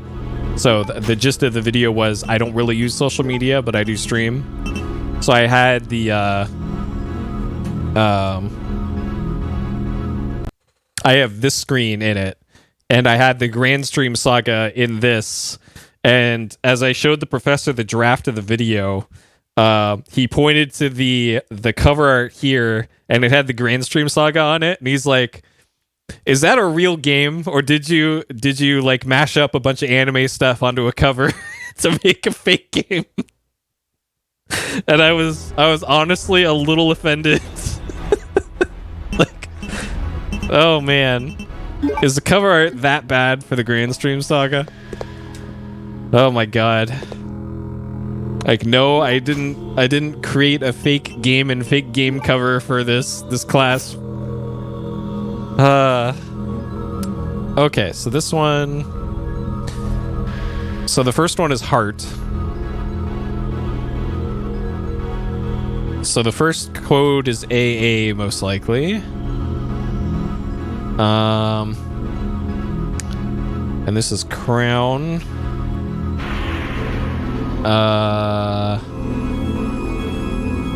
Hearts. And that's spade, I think is what that is. Spade. Okay. I know, right? Like, come on, Professor. It's too early in the day for me to have to defend the greatest game ever made.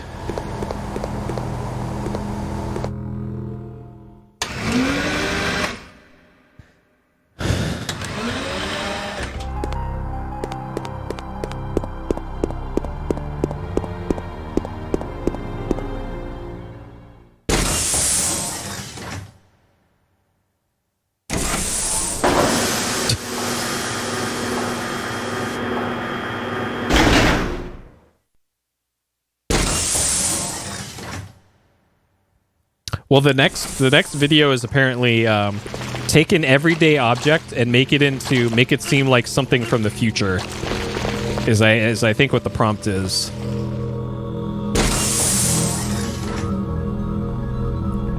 Oh baby, complete in box, Earthbound. That's like $1 billion.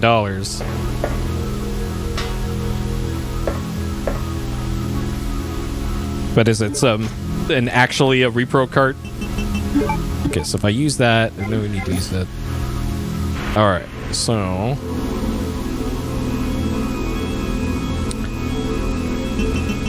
AA, crown, heart, spade. Okay, well. Put something in there. Okay, I'm glad I brought this.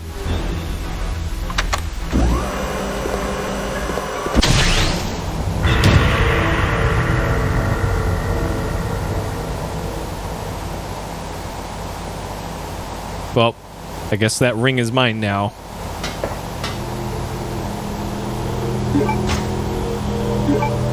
Okay, there's 2 out of the 3 things I need to open.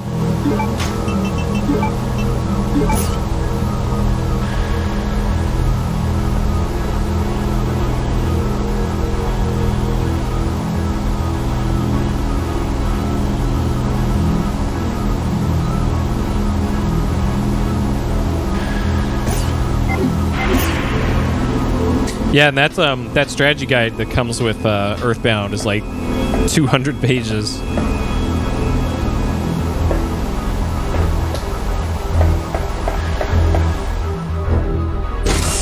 I'm assuming you have everything with PDS, right? The disc case and manual. Oh, nice.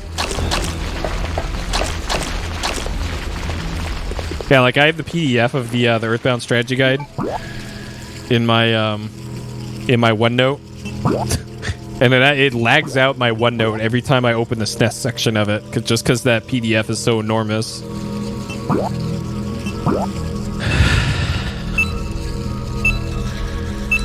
So I guess I just need to go to that room. So that means I got to go back to B1F.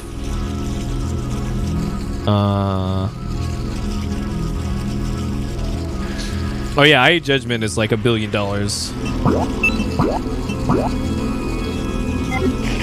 Okay.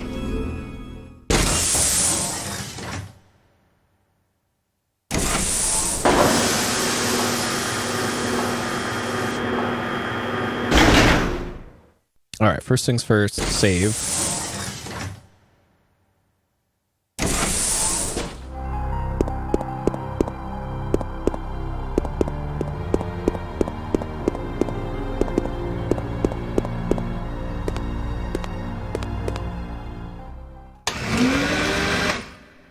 Please, PS4 is retro now. PS5 is out.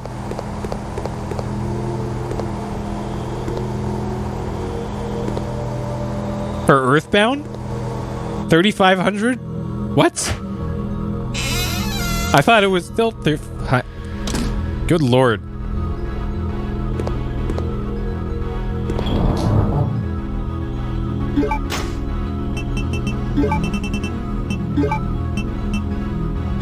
Yeah, that sounds like a whole lot.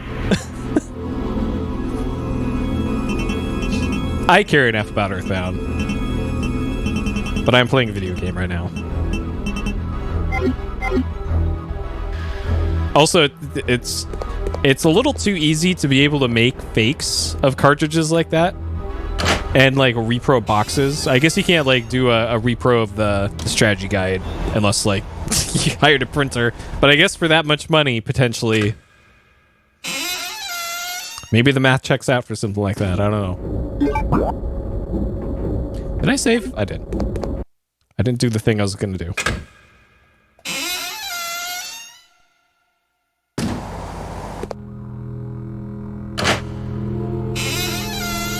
Because I'm sure even with the current chip shortage,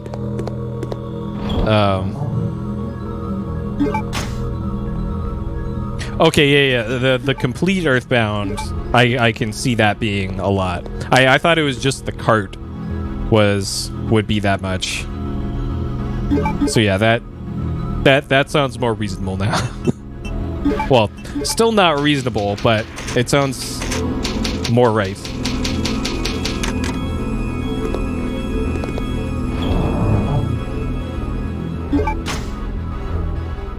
They were good about keeping strategy guides. Oh man, I had to hide all my stuff like that from my mom because she would just like randomly sometimes just go through my stuff and just throw out things. Even if it was like a complete inbox, like Super Mario RPG or whatever, she'd be like, "Oh, you haven't played this in years, trash." Like, what the fuck, Mom? She did that with so much stuff when I was in like middle school and high school. So I just had to straight up hide stuff. Like, man, pretty fucked up.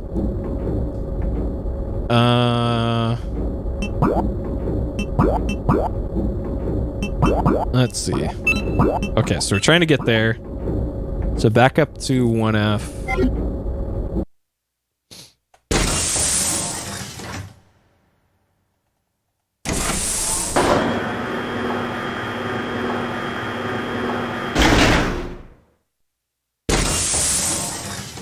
Okay.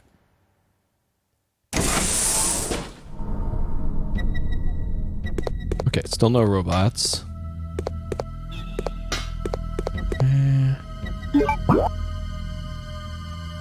Alright, so it's through the store. I'm still not sure how I'm going to be able to get what I need to get here without a,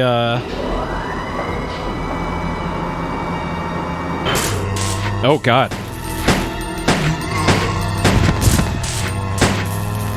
Okay, hold on. We need a larger problem solver for this.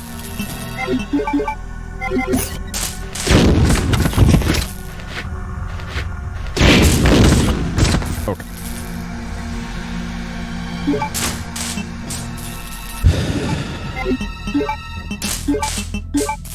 I was not expecting zombies to be here. Oh, God.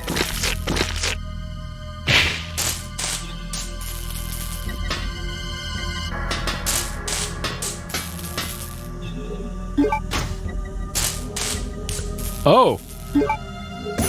I completely missed that. Hopefully, Claire isn't dead. What was I looking for here? There was... Maybe it was the serum. Okay, that zombie's probably alive now. Okay. Apparently I completely just walked past the serum last time I was here. Okay. Now we can go save Claire. Okay.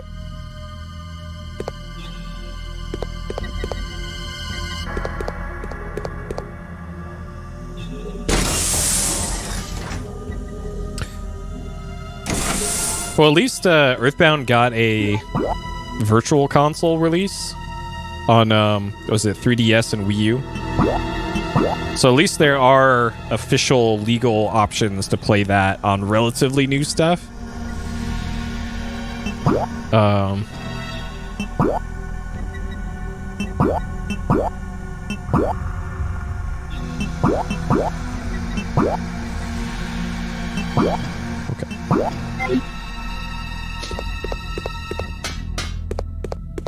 Yeah, I had never beaten Earthbound until relatively recently. And I do intend to stream it at some point. But I used to watch Earthbound speedruns all the time. Because that Earthbound is such a good speedrun to spectate. And potentially to run. Like, I considered running it at one point. Because it's long speedrun, but there's so many built-in bathroom breaks in that run. Yeah, there's the minute, but then there's also glitchless, and then there's the race categories. Claire, I'll take care of you now. Feeling better? Thanks to you. Just like a big brother, huh? You're always looking out for your little sister.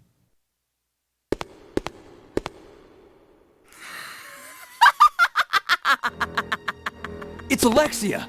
Alexia? There really is an Alexia? It is almost time, you genetically inferior siblings.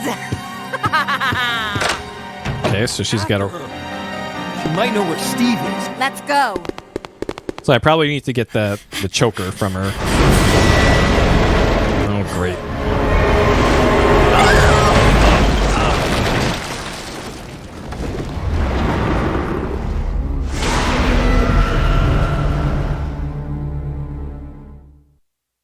Yeah, the FMVs look worse than the regular gameplay.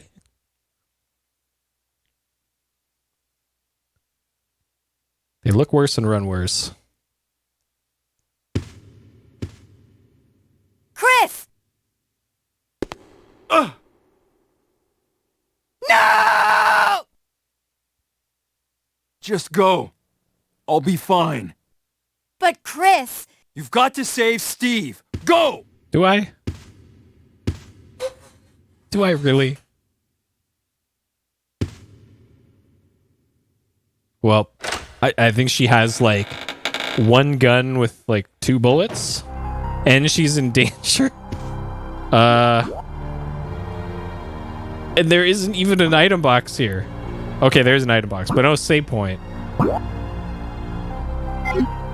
Oh God, what's her inventory like? Great.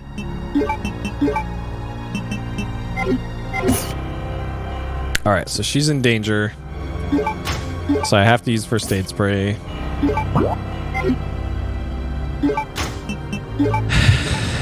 Yeah, we'll never survive out in the snow unless we have a Canadian with us.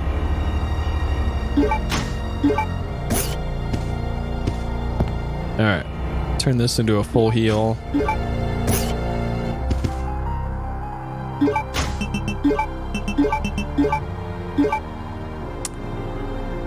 Alright, we got a full auto pistol. I have another 50% magazine for the AK in here. So I'll reload it, but I'm not sure if I want to be using it just yet, because I need to be using that on bosses.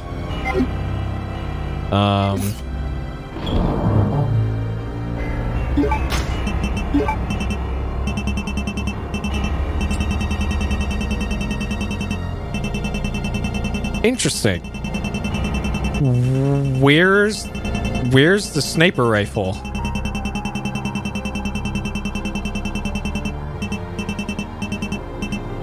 Where'd the sniper rifle go? She had it last time we were out there doing the boss fight. Huh. Okay, so I can unlock that now. We have 3 combat knives because, sure.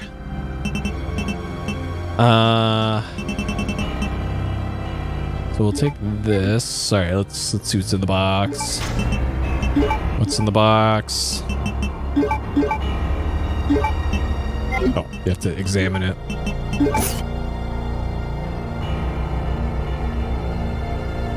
Oh, Magnum bullets. Okay, good. So we got 18 Magnum shots now.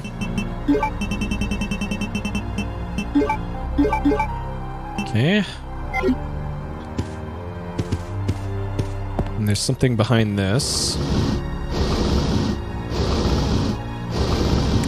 So this, I need to put... I can probably put this on here. No. Maybe that's where the sniper rifle goes? Because there's a similar thing for the shotgun for that in the previous area. I don't like all this looting that I'm doing without being able to save. Like, sure, this is great and all that they give you an item box here, but being able to save here would have also been great.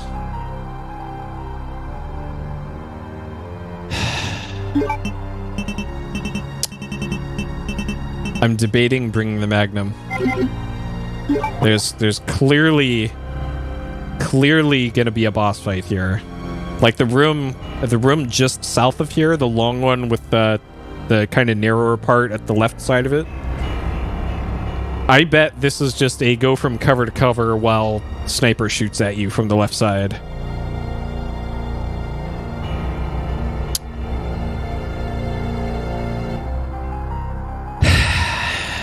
Well, I guess we'll find out.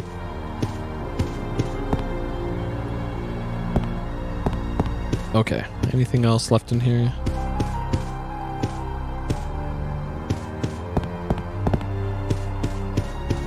Okay.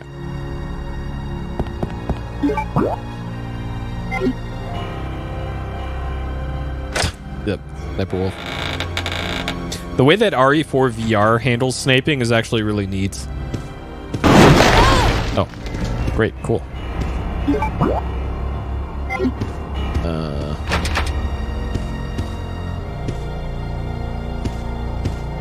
So these sure look like you should be able to push these or climb on top of them, but it appears you can do neither, so...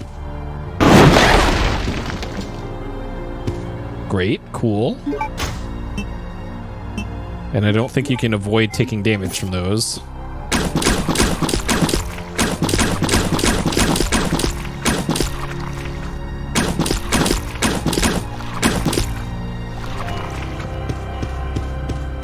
Well, finally a use for the bowgun.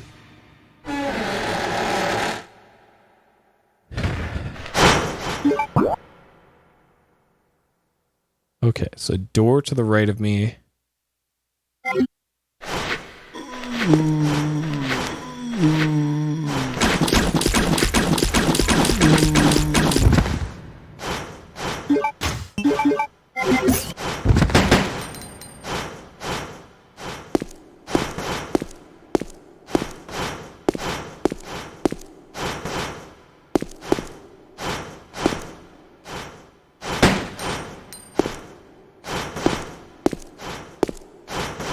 Do you have an item in here? No. So clearly those zombies are going to break through the door.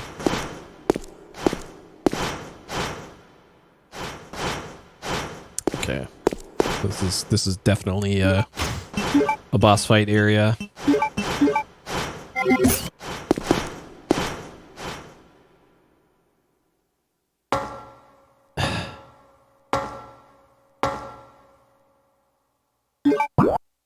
This is definitely a boss fight area. Okay. Let's see what the other rooms look like first before making a huge mistake over there.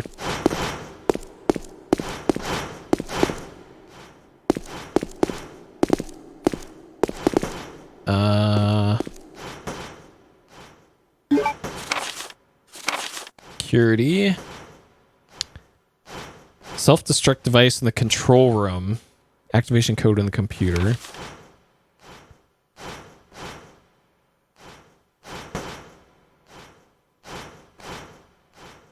Okay, so that's what that elevator is. That goes up to the Harrier hangar. Name my beautiful ancestor for the activation code. Glory to the Ashfords. So Veronica, most likely. Handle. Turn the handle. Sure.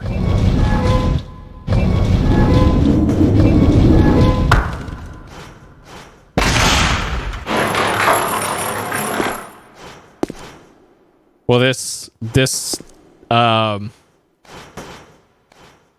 seems safe.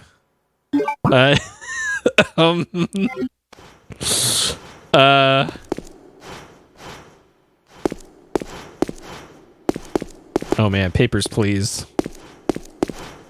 That's another one I haven't played a whole lot of. Well, shit. I guess I'm just running? Okay.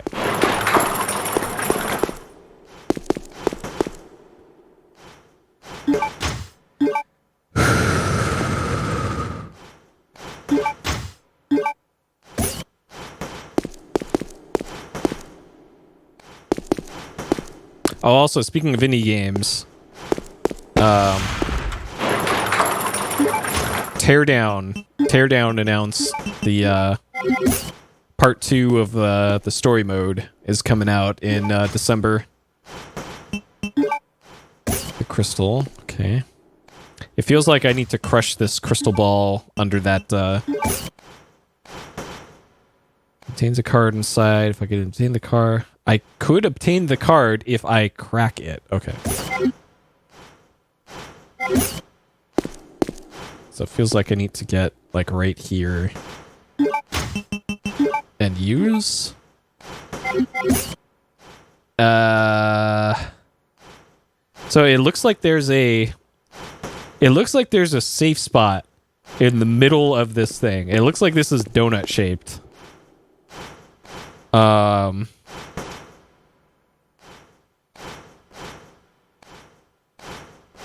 I'm trying to think of where else I could crack this crystal ball.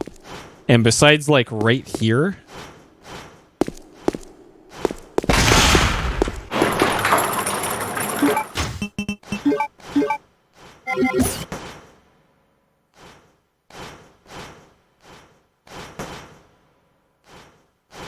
But maybe it's just the marking on the ground.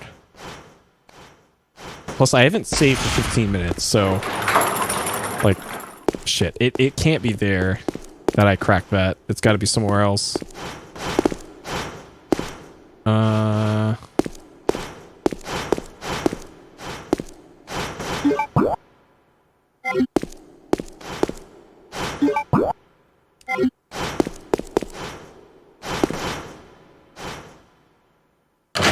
Okay. So this is probably a boss fight with Alexia. Huh. Huh. Card reader on the right. Ah, shit. So I gotta open up that. How am I gonna... So I only have access to these two areas. Okay, maybe it's something on that big platform in the south center. Because it's got to be that thing that flies down from the ceiling, but it wouldn't let me do anything with it. Okay, but first I just noticed that I can go back to that the big area again.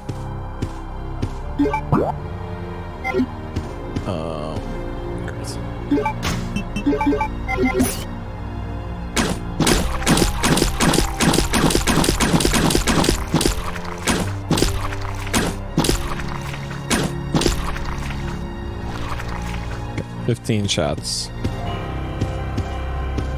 I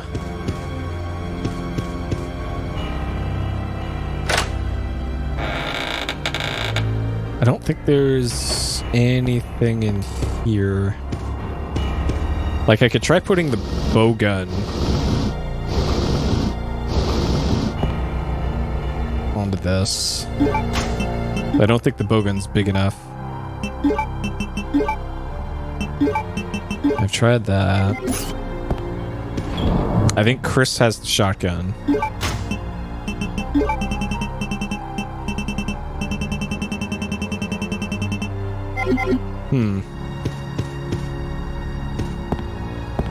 There's nothing to interact with there.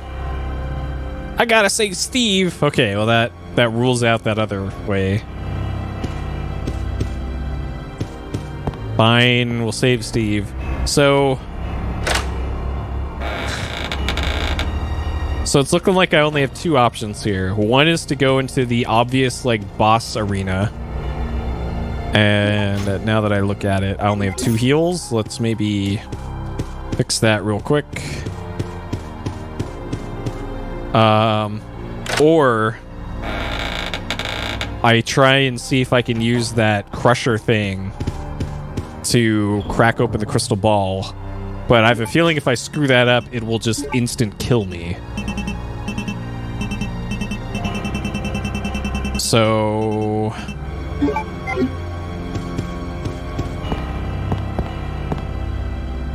I have 2 bad options here.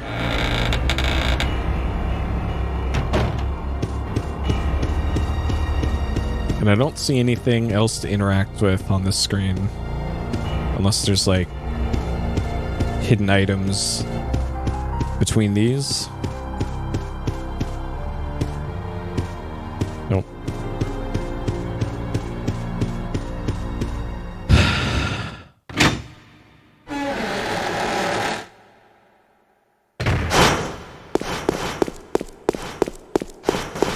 Guess I'm going up here.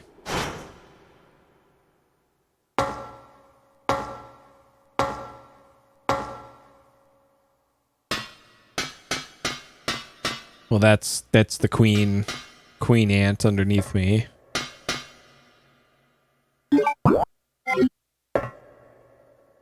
The linear launcher. Anti-BOW linear launcher should only be used in a first-class emergency.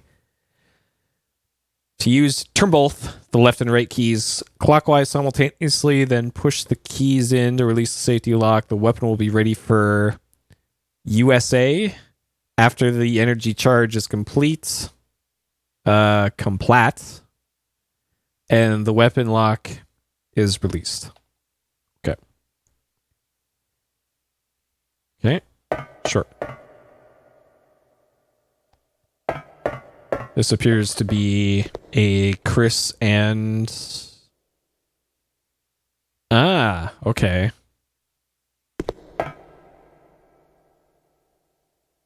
So I have 3 wings, so I need at least one more wing, and then the centerpiece that I don't have yet.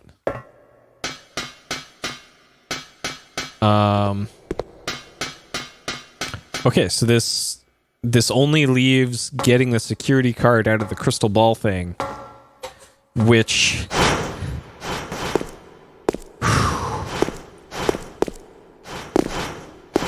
shit, clearly I'm supposed to use this thing to do it.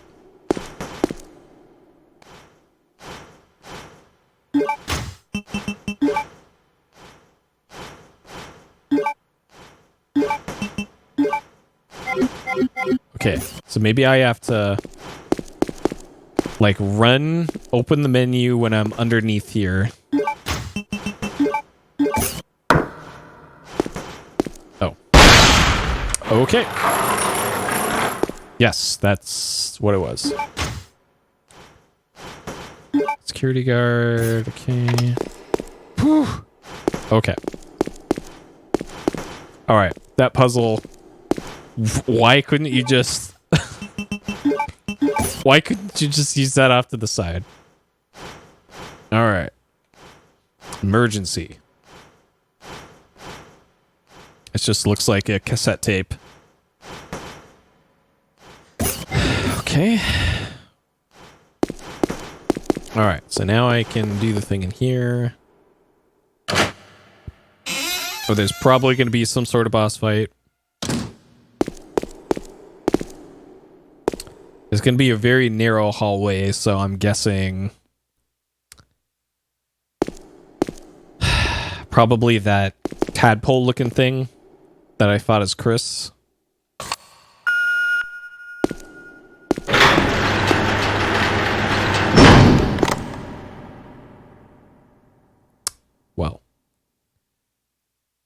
Well then.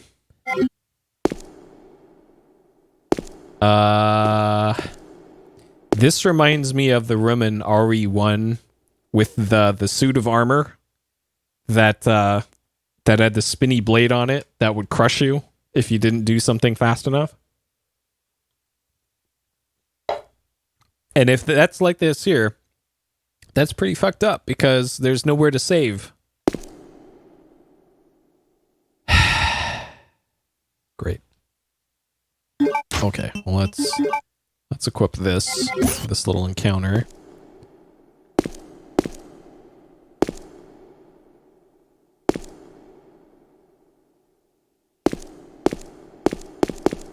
So can I interact with these? No. There is... I think that's the poison thing that I fought earlier. Oh shit, it's Steve. Steve? Oh, Claire.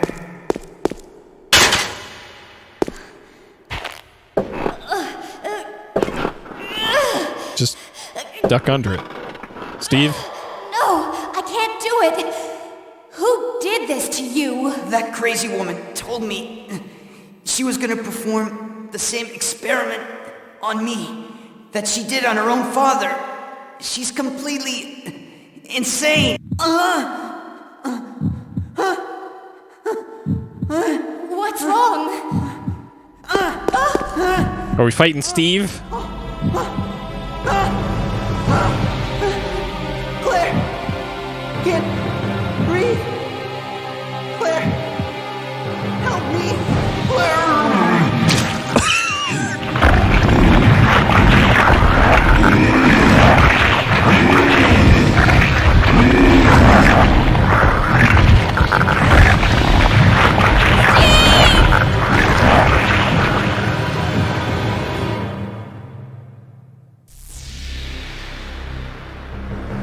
No, wait!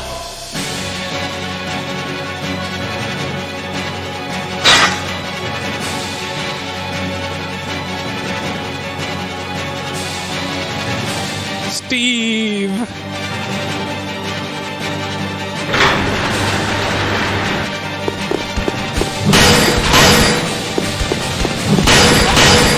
What? Fucking Steve? Are you kidding me?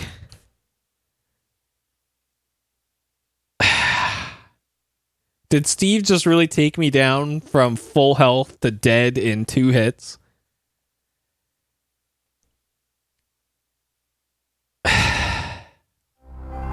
Oh my god. It puts you back at the fucking start of the whole section. Well, okay. This could have been much worse. Granted, this could have been much worse, but still. Holy shit. You have to do that whole section all over again. And I'm not sure what I would really do differently other than heal after every hit. Because it sure seems to me like you just have to get out of that room before the door closes. Is what you have to do there.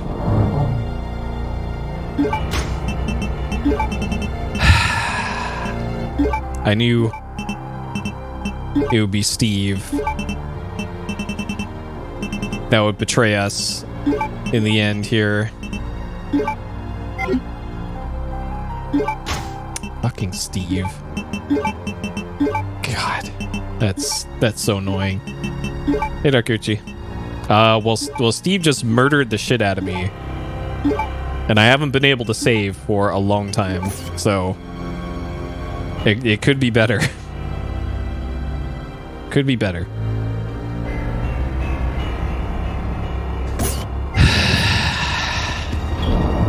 At least I can do this part quickly now, but that's annoying.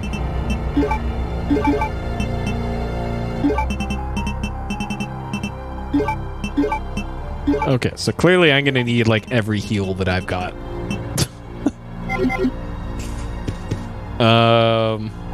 Okay, and then the things are gonna break through the wall. Okay, at least I know what I need to do in this area now, and this will not take anywhere near as long. So these are gonna break through here.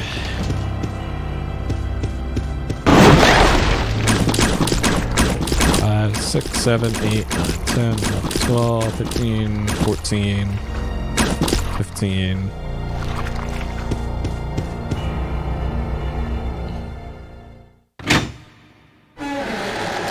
And then there's zombies in here.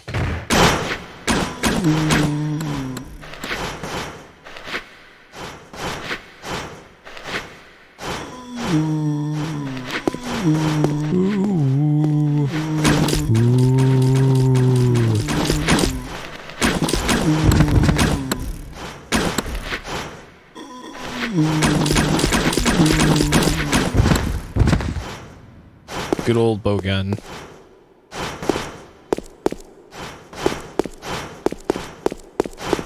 Okay. So up through here. Read the manual. Where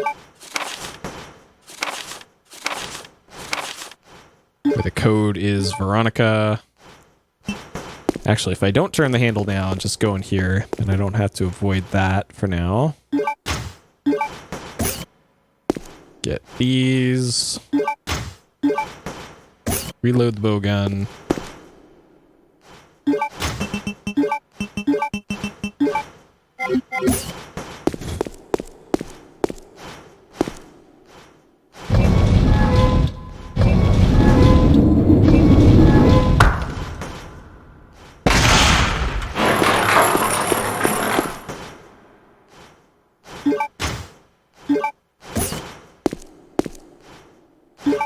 Probably have to examine this first.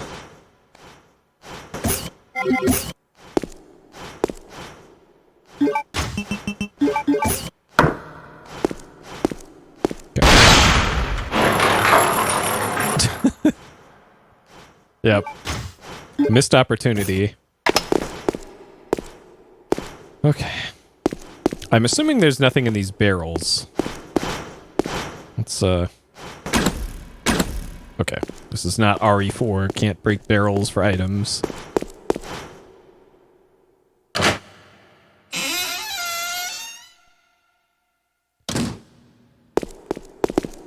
All right.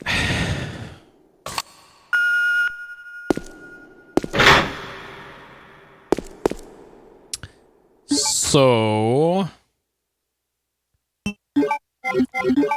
perhaps if I don't have a weapon. All right, hold on. Let's science this.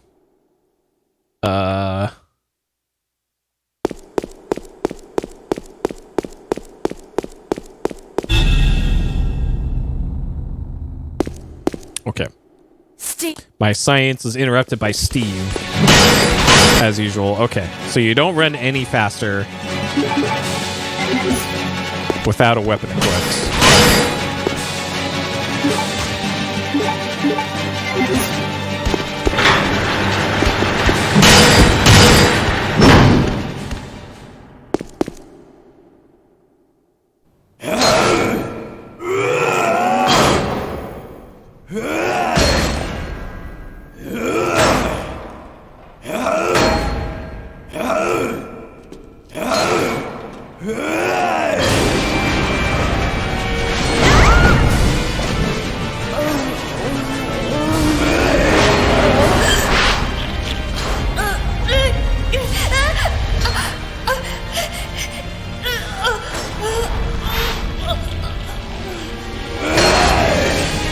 Steve gonna save us.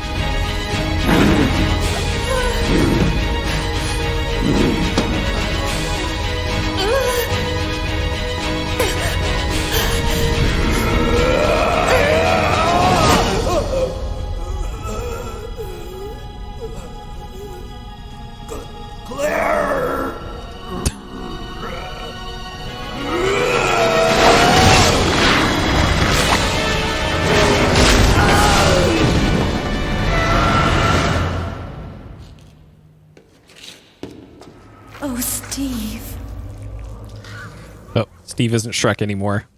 Nice.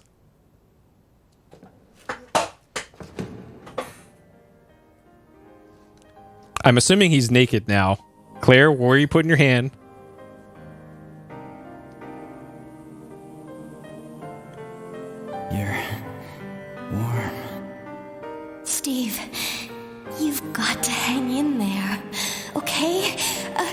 brother's come to save us. We're getting out of here. Your brother kept his promise. I'm sorry, I cannot. What are you saying? I'm glad that I met you. I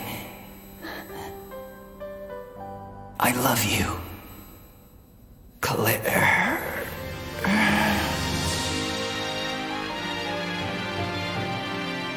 Steve? Steve? Steve?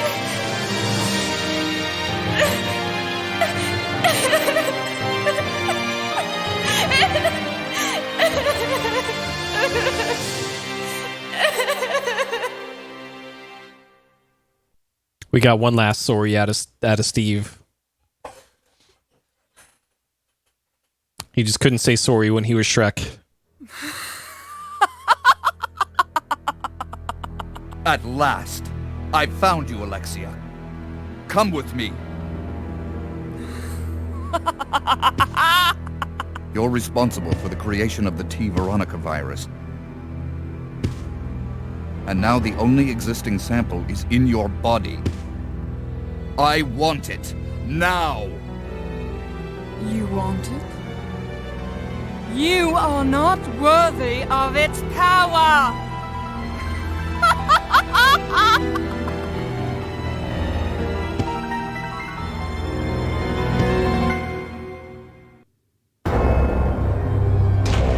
Oh man, this FMVs.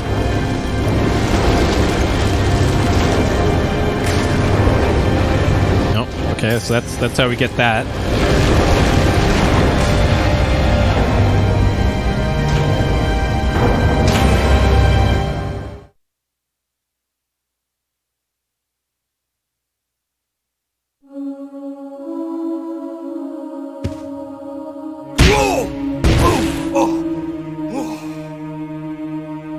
Whoa, what power!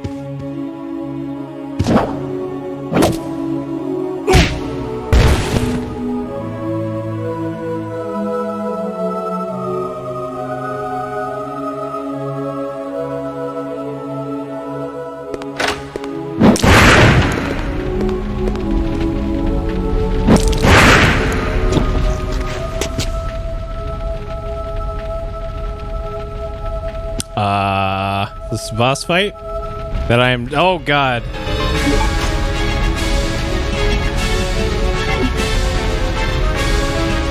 Okay. Hopefully this map screen shows me some. Oh god. This song though. This is some epic music here.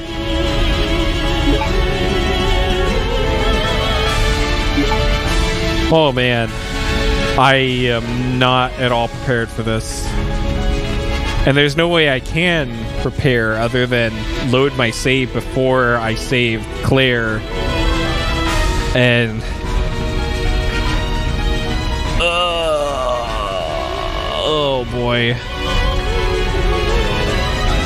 Oh boy. And if I die... God knows where this is gonna put me.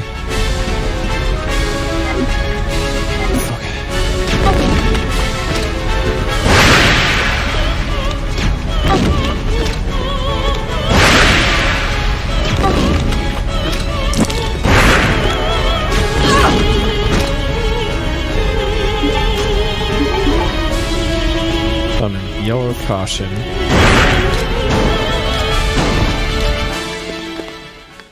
Okay, well, that wasn't too bad. I guess I was prepared enough for this. So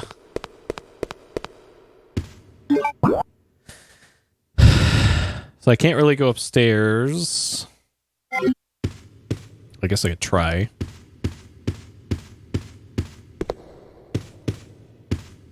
Oh yeah. Yeah, so I can't get to Claire from here. Okay. Yeah, if I didn't have that grenade launcher and I didn't go into that one room where I miraculously left a batch of grenades. Okay, I can't interact with the body here. Any items here? Doesn't look like it. Okay. So I have all 3 jewels to open up that painting now.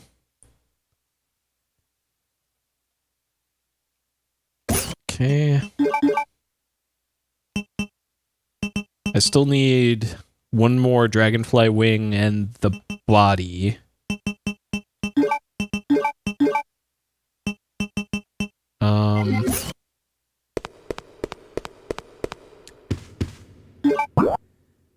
Okay. That was after I interacted with the door. I'm assuming she's just going to chase me now for the rest of the game.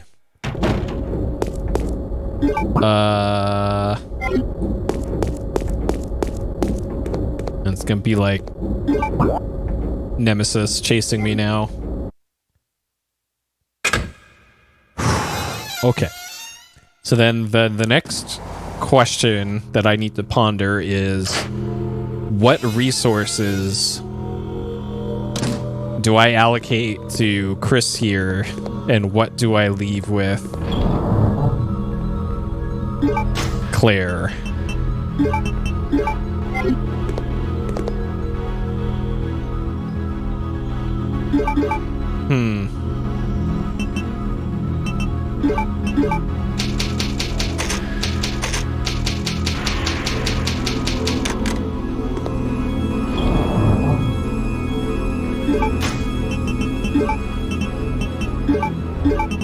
So I left shotgun shells here.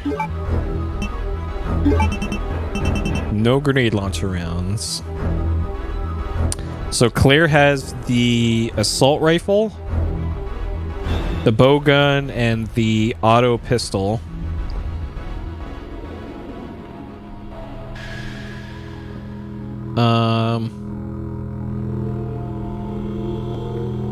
Let's see. Because I'm pretty sure the final boss is probably going to be in that lift area with the like break glass in case of emergency and the linear launcher or whatever it is. And that appears to be a Claire area.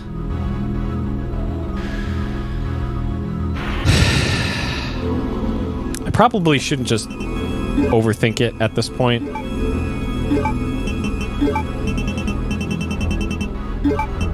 And I'll worry about it later. Okay, so those 3 and the wings. And then I don't have any other ammo. I only have 1 heal, but it's probably fine.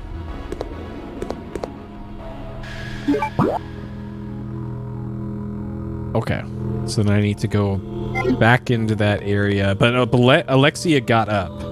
So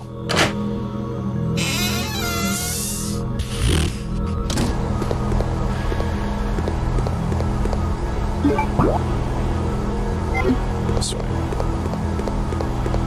So I don't know if she's gonna be in that room and very angry and I have to beat her again or something. Because if I do, then I'm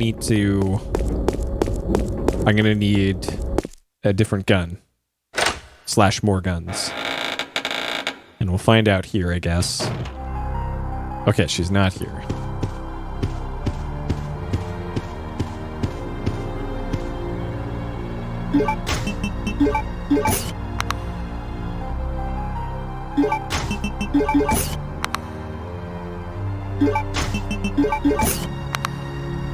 Okay. So this leads to the lab, I think. Based off of what the...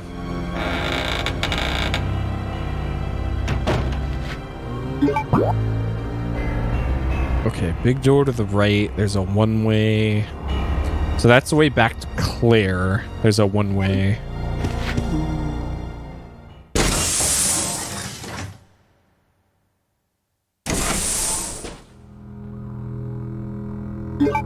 Okay.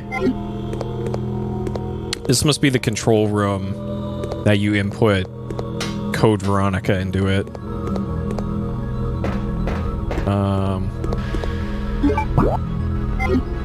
Okay, so if I unlock that... Okay, so that should give me access to Claire's area. Down here, there's pistol ammo. And...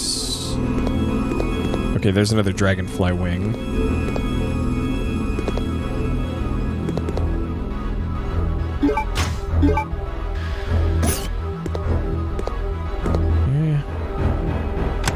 Probably better off giving the handgun ammo to Claire, because she's got the automatic.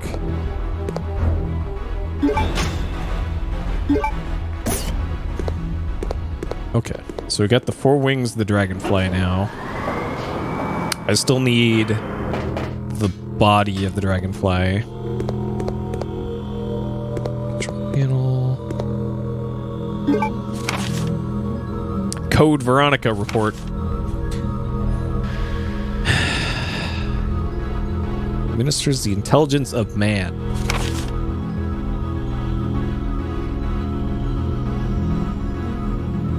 I know some of these words.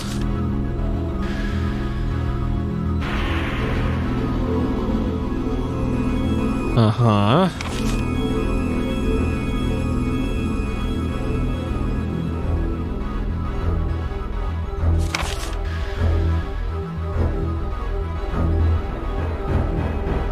So this is Albert and Alexia. For Alfred. Extreme glory. Okay. This sure seems like the area where I'd be inputting the self-destruct code.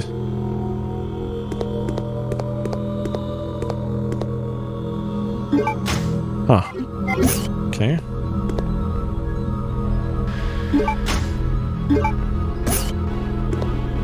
Here, let's make a big heal out of these.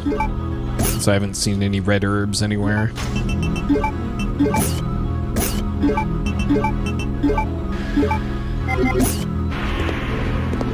Okay, I think I want to go see if I can find Claire here. Claire and Shrek.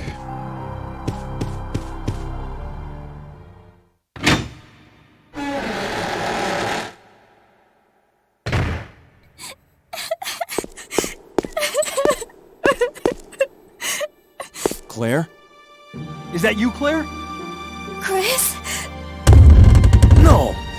The door won't open. Hey, is Steve with you?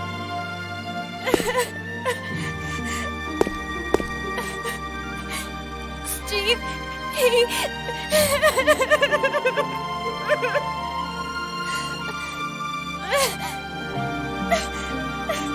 Listen, Claire. We have to get out of here immediately. Can you unlock it from the inside? No, I can't.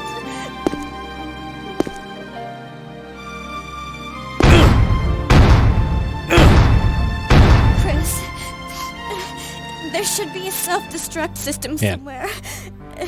If you activate it, all the electronic locks might be deactivated.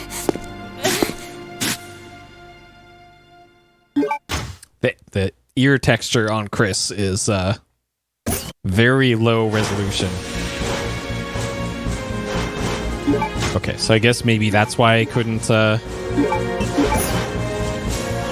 Something seems to be caught inside.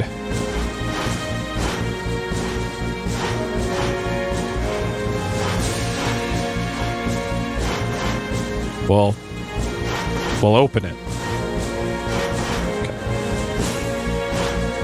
Yeah, she's really not taking that very well, considering like all the shit she's been through already. It's Steve turning into Shrek is really giving her the business.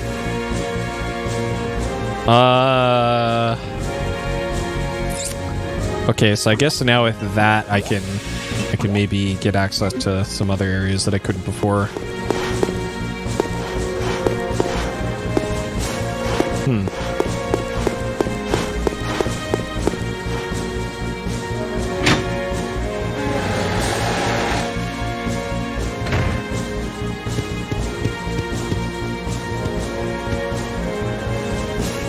Yeah, that's true. There's Sherry and then Steve. In terms of importance. Okay, there's a computer on down there.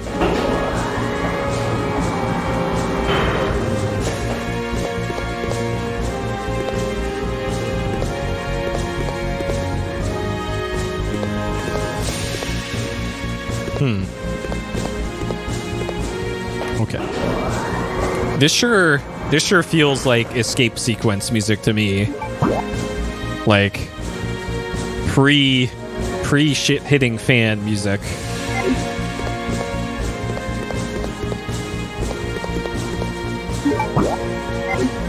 So this is probably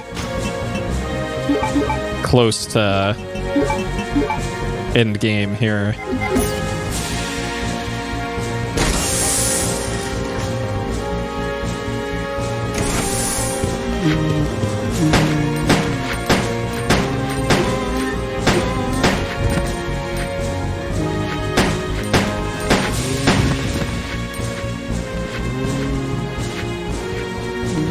Alright, I'm hitting that auto aim button.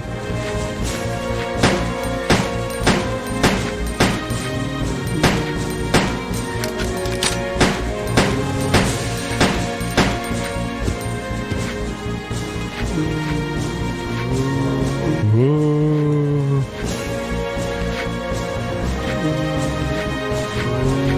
Come on, zombies. Shuffle into my field of view so I can shoot you.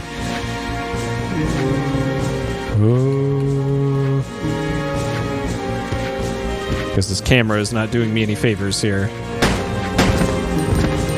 Oh wait, is this the mansion? Is this their bedrooms? This certainly looks like it.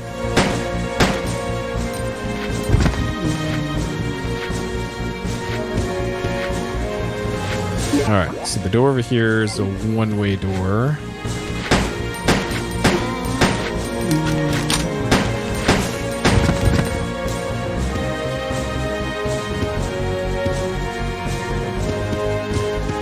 Any items here?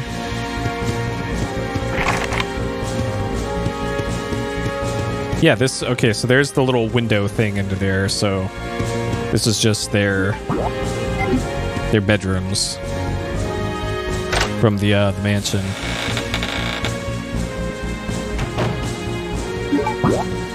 Okay, save points.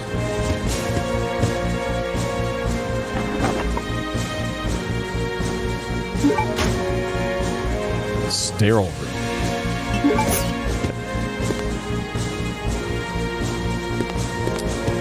Why did they put the fucking...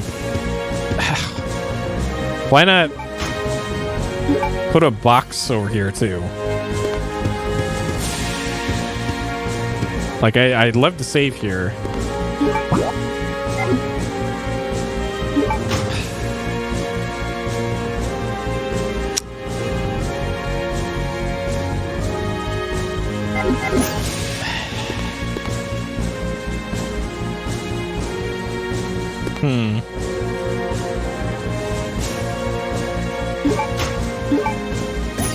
Fine.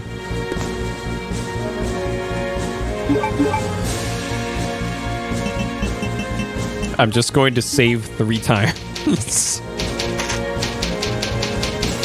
Just so that I don't have to backtrack.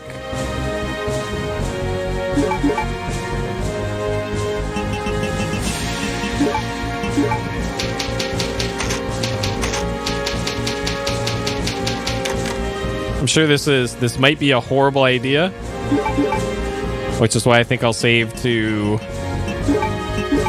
this slot. Just in case. But I really don't want to backtrack to that item box.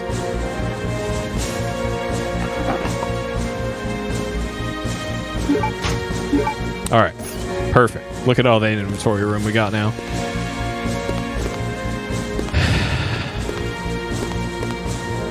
Useless books.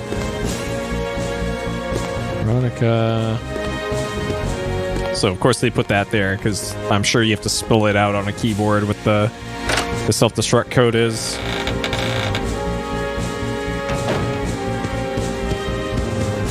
Okay, we got 2 heals in there.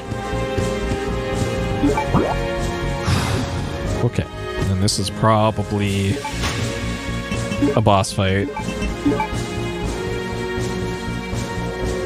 And I have 19 shotgun shots. Okay.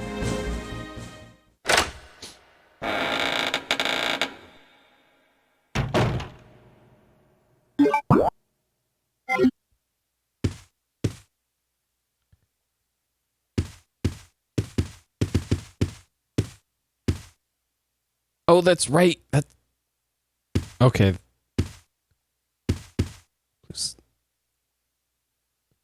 Oh shit, I probably have to get the tiger eye. That's right. So there's probably some cool items here.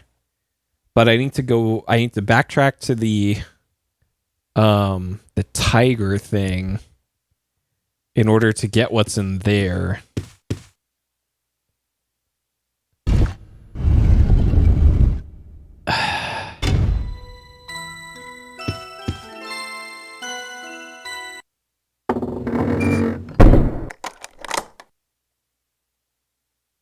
Red ruby, yeah.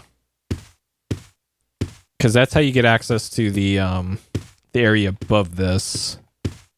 Ah, fuck. So I gotta backtrack back to the item box anyways. Okay, so I haven't seen any other items here. Oh, great. Okay.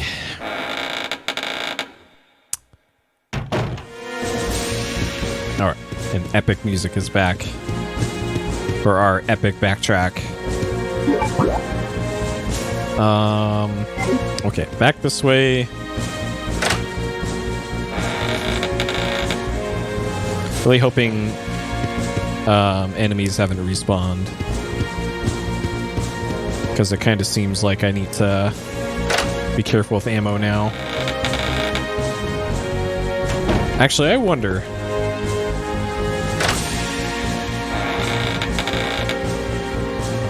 If, yeah, okay, I can open this door now. Sterile room. This is the sterile room. Okay, sure. Yeah, this checks out.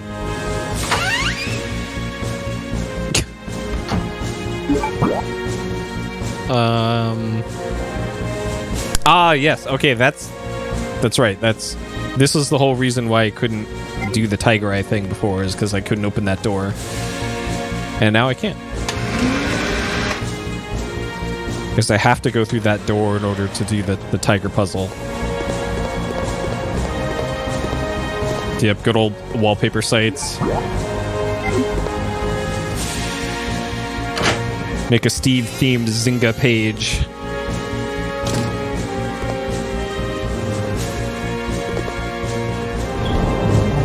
I've only known one person in my whole life that had a Zynga page. Did any of you have a Zynga page?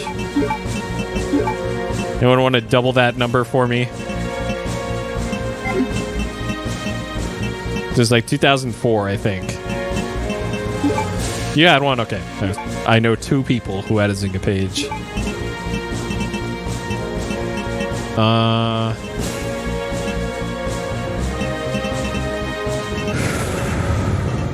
Okay. So I need 2 inventory slots for the tiger thing.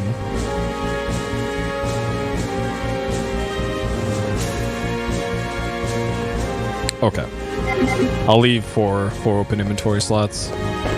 Okay, so we got to turn off the power to the level so that we can safely take both things from the tiger. And then I need to go through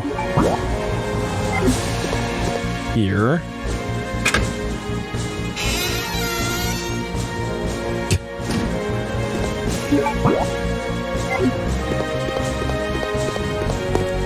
Doing Steve fan cams like this is K-pop stands.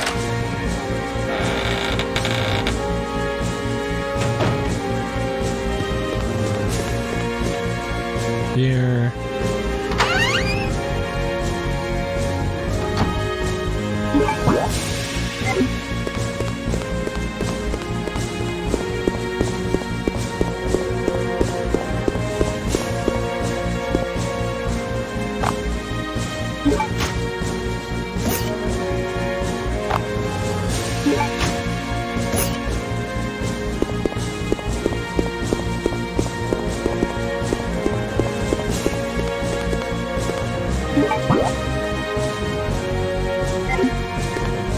Oh, it's just got new Steve because they changed his appearance.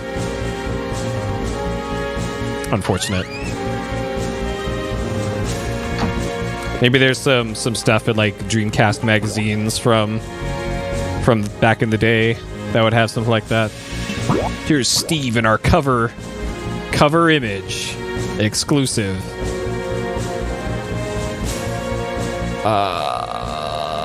Okay, I probably want to go turn the power back on.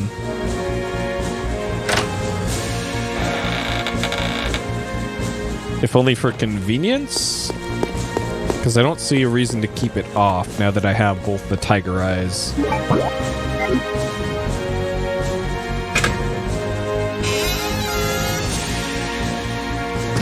Because, yeah, I need to take the elevator down to the lab, maybe?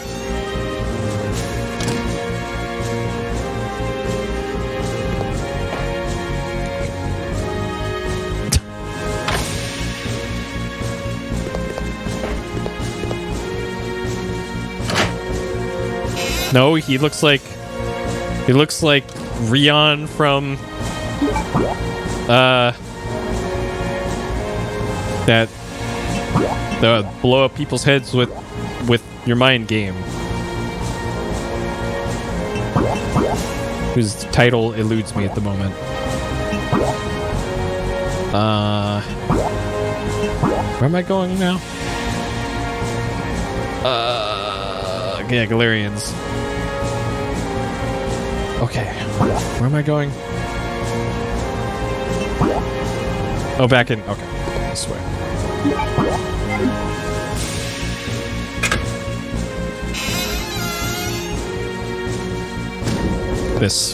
This music is making it really hard to concentrate and like think about where am I going. This drum beat is too intense for me.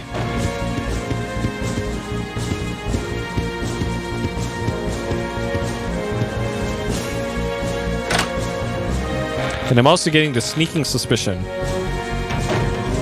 Oh, hello.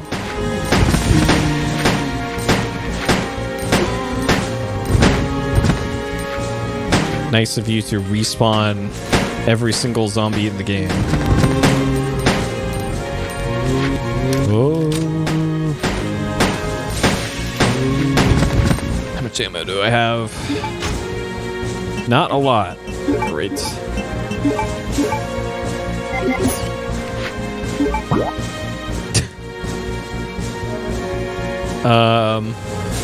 Okay, so I need to go straight.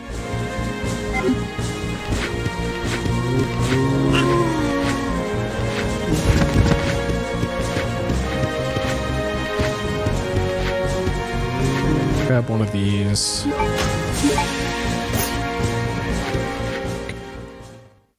Probably zombies in here.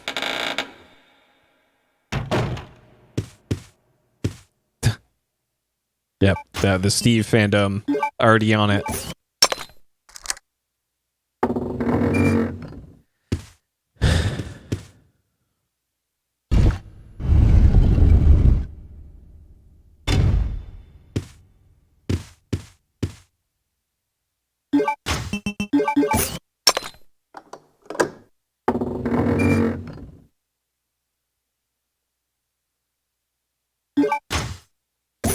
Okay. I figured this would have been for some, like, bonus thing. Like, hey, you get a rocket launcher up in the attic or something. But this appears to be a required puzzle.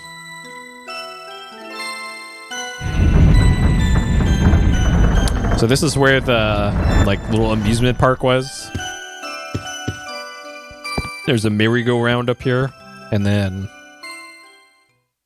some other thing in the clock tower. Oh, good. This means there's a boss fight. Great. 10 minutes. Okay.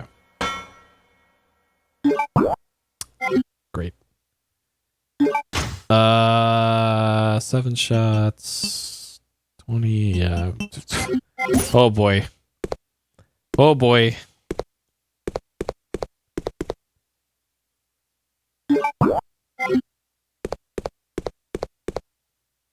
Okay. So gigantic muffin inside of a beaker over there.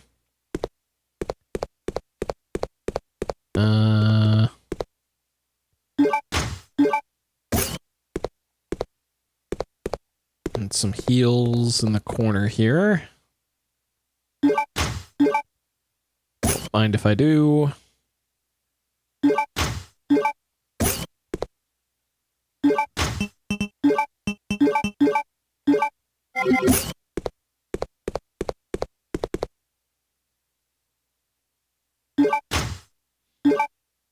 Okay.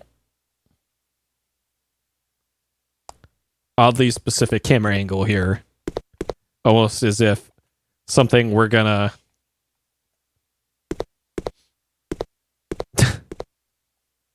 And this has a scratch mark on it. Okay. Yeah, I guess that's an ant farm.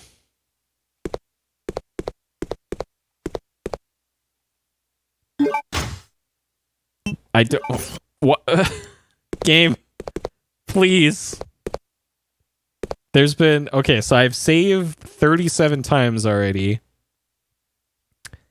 There's another 3 there, so 40. And I have like 18 in my... in the box. Holy shit, they gave you so many saves.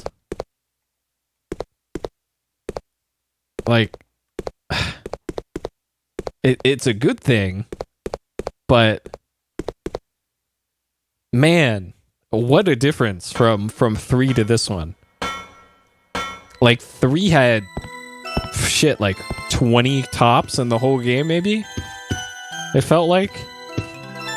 I'm pretty sure I used like every single one they gave me. Or no, I used every single one they gave me in the first half of the game, and then the second half I had a bunch extra. I think that's probably what it is then.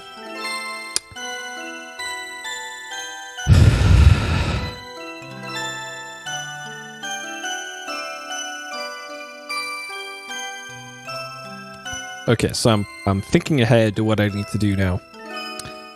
So there's an item box next to me, and there's a typewriter near me. But what I think I want to actually do is go here to this item box and typewriter and save there. Because I have a feeling this is probably the point of no return. Is probably what this is.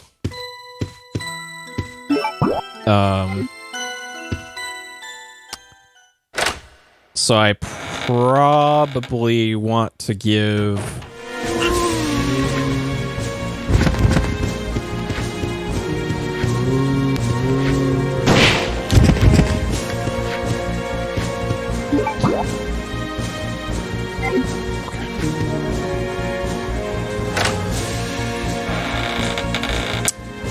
Be back from 3, yeah. And like I don't know if there's any difference between the Biohazard releases and the Western releases. If that changed anything like that of amount of save ribbons and things like that. Like if if the Japanese version had too many save ribbons in 3 and then they scaled it back for the Western release, or did the opposite in this one. Like, who knows? Because there's certainly precedent for stuff like that. I'm not sure about precedent in the RE series, but definitely for other games.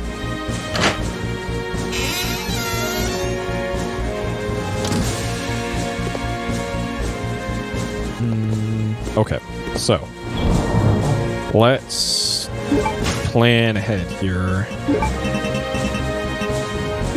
So first things first, I'm gonna save before I mess with the dragonfly thing. Hey, Mapbox. Just in case this puts me on the point of no return just by putting together the key.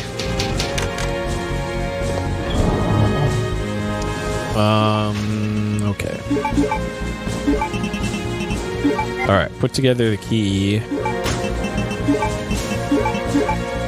Okay, cool dragonfly.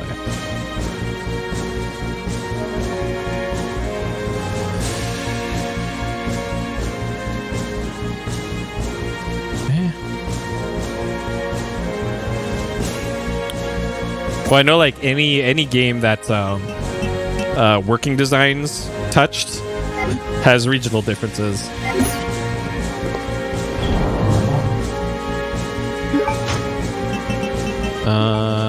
Okay, so I need this. Do I need the security card?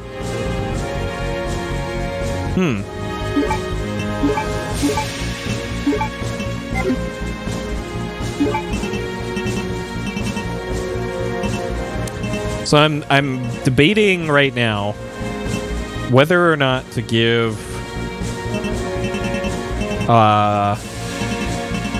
Chris the Magnum, because Claire has the assault rifle.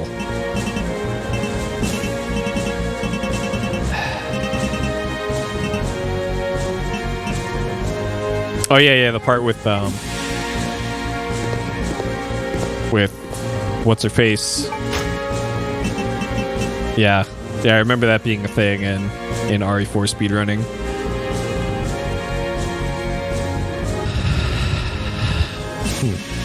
Yeah, good old Ashley.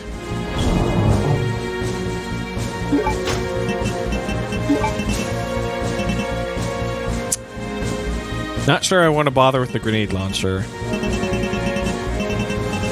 Okay, I think I will bring the Magnum.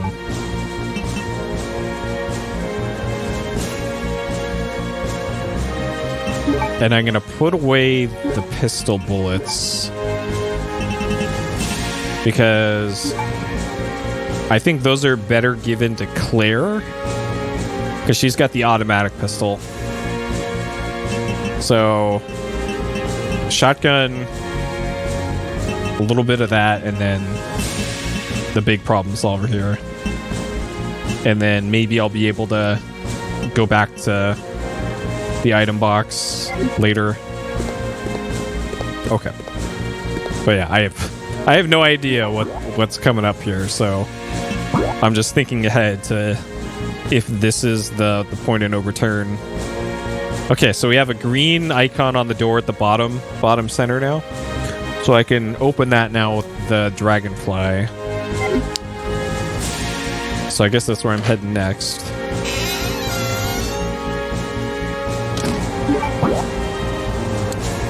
Okay, and then to get there,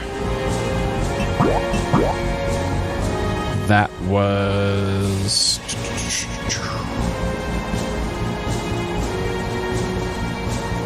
going back the way I came.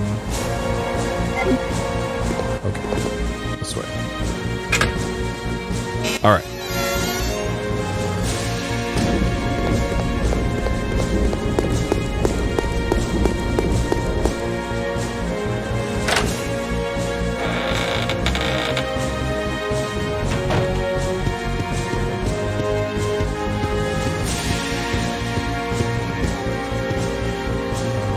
Then going in the door to the right.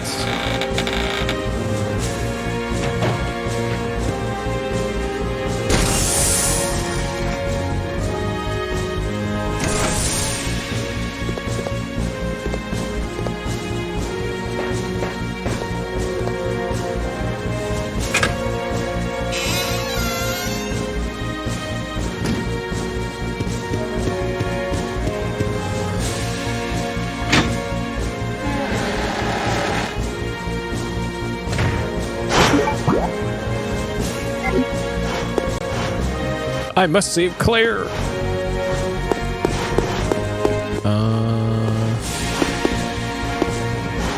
Okay, so surely there's going to be some sort of encounter up here now.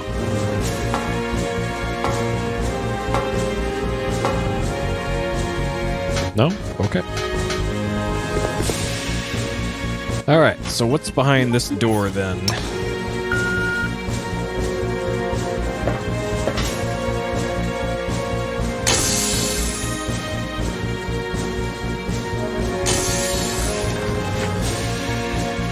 Zombies.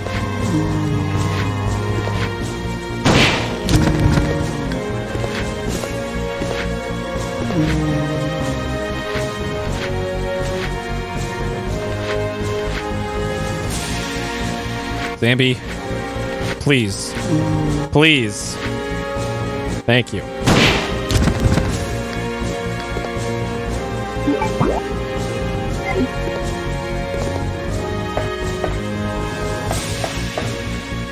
Okay, this must be the self-destruct computer. Or probably.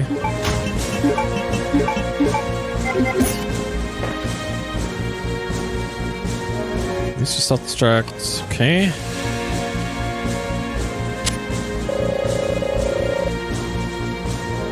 Uh-huh.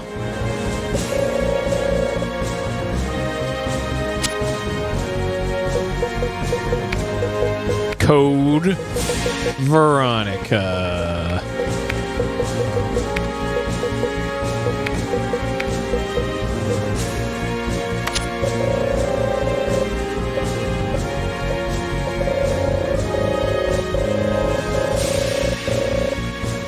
Okay, so now the door that was locking in Claire should be released.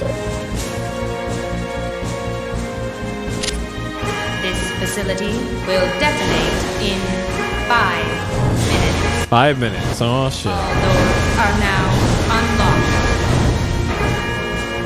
unlocked. Oh god, okay. Yep, this exactly what I thought would happen.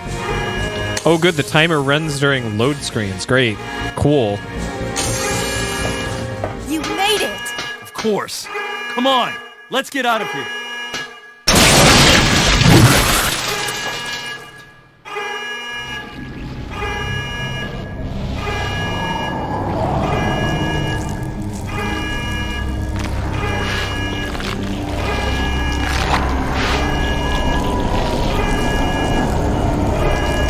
What are we gonna do?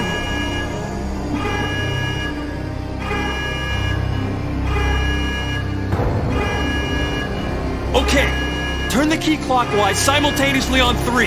Got it.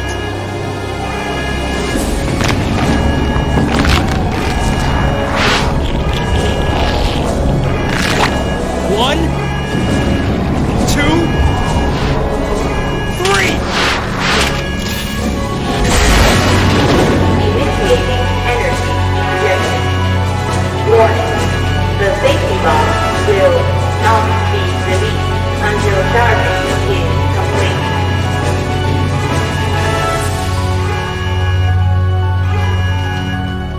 I'll keep her busy.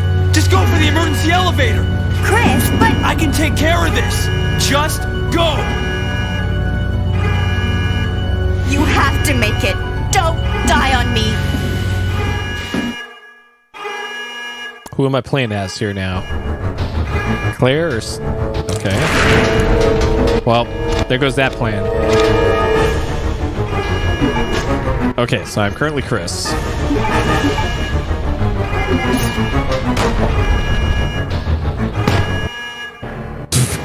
Well, that was easy. Got her.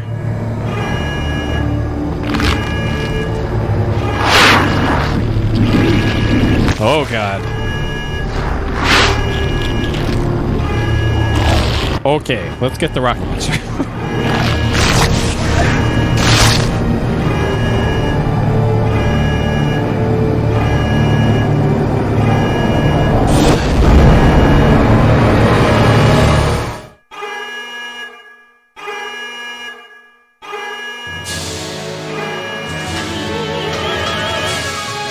Energy is being charged.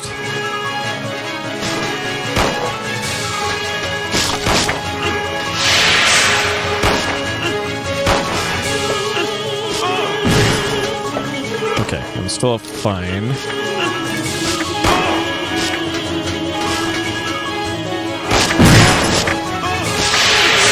Caution.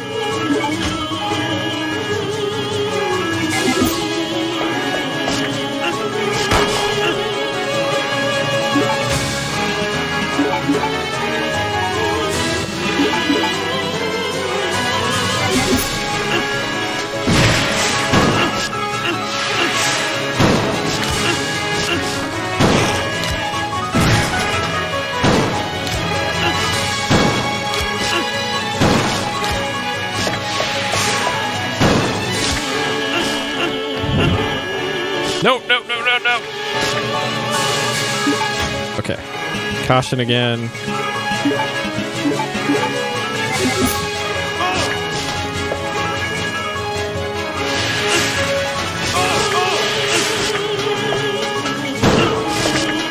Fuck.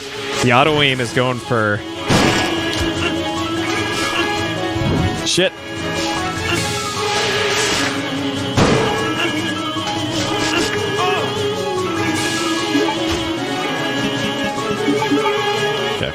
I think I used up my heals a little too quickly.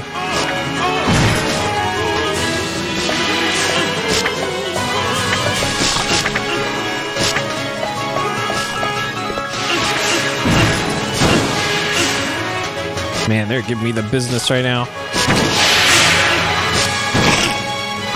So I don't know if this is a time thing or...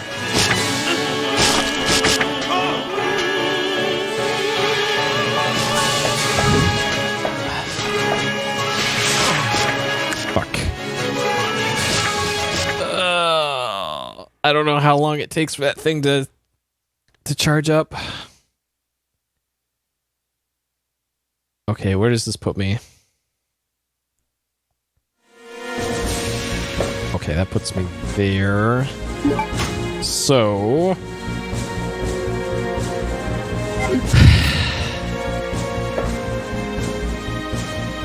I definitely want this. So I need to be a little more...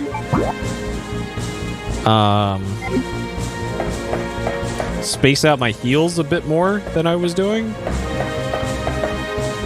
I'm not sure if I can get down to there.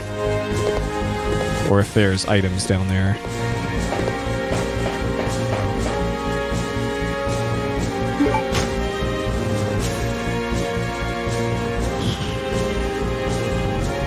Yeah, sure. Actually, shit.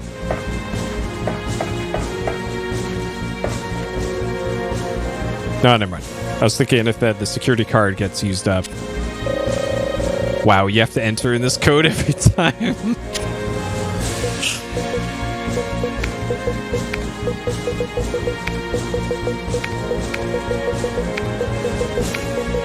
And just hit start. No. Okay. So it appears... So what I'm thinking is... I probably don't need to use up ammo shooting... I can't skip this either, apparently. I probably don't need to waste ammo on Alexia in big form. It's probably just a time thing that I just need to stay alive for a certain amount of time for that the rocket launcher thing to warm up.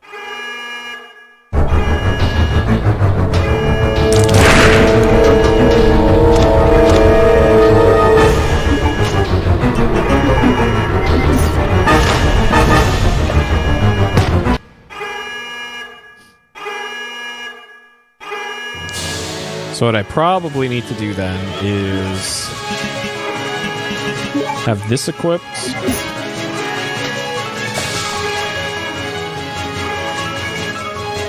And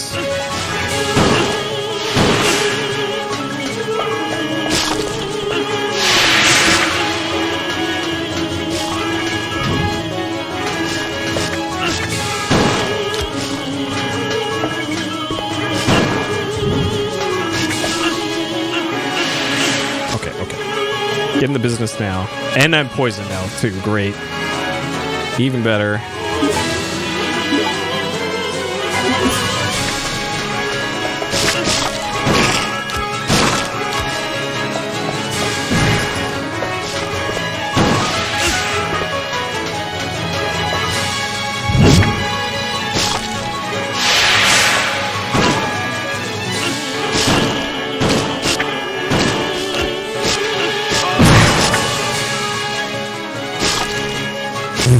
Great. Okay, that went from doing fine to dead very quickly. So I'm thinking of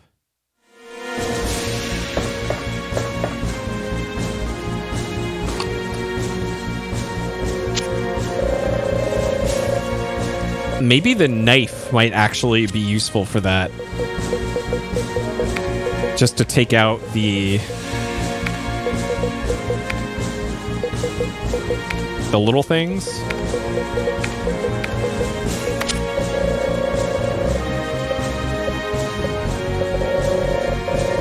But the item box is pretty far away.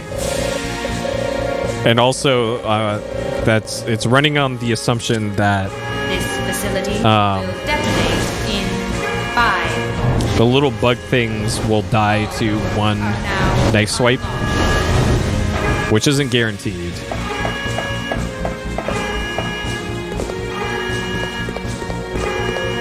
I thought there was a green herb. That's weird. Okay.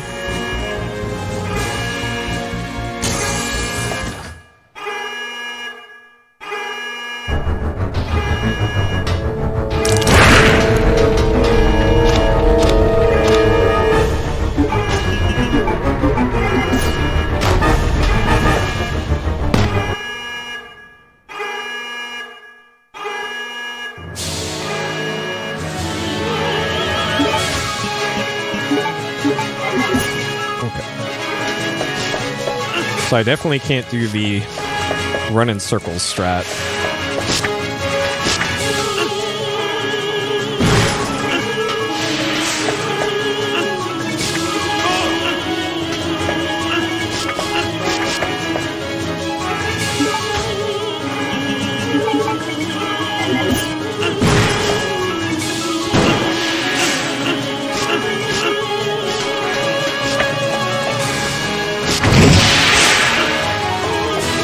Poison, great.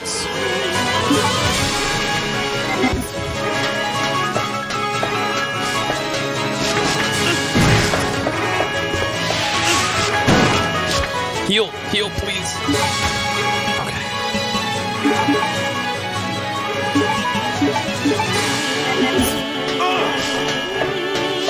All right, so that first time through, I made it to about the 3-minute mark.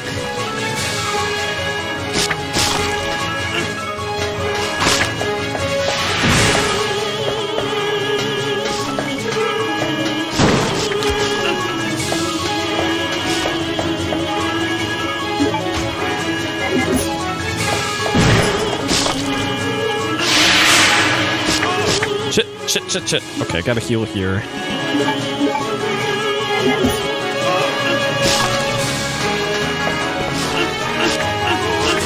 Please. Holy shit. Just getting the happy birthday here. Oh my god. Like I'm trying to shoot the ones on the ground here. Okay.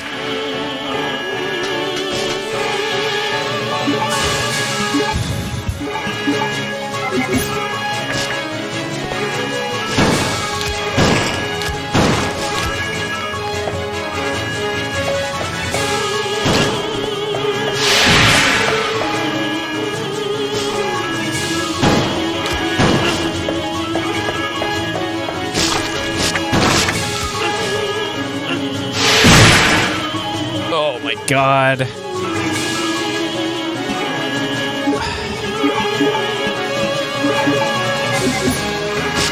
Please unlock.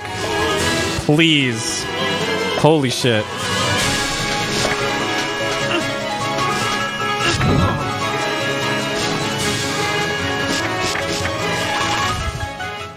Okay, maybe it is a damage thing.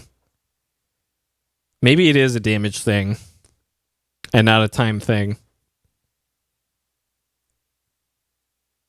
Because that... Like, you can't get enough healing to otherwise survive that.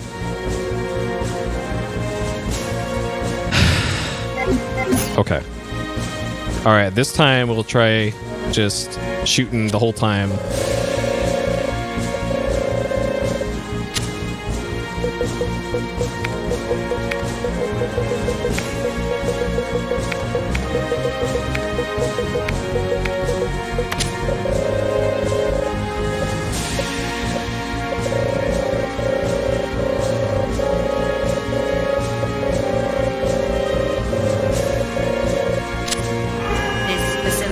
Will detonate in 5 minutes.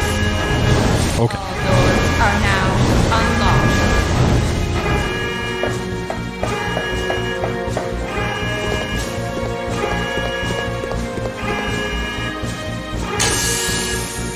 So now I'm wondering,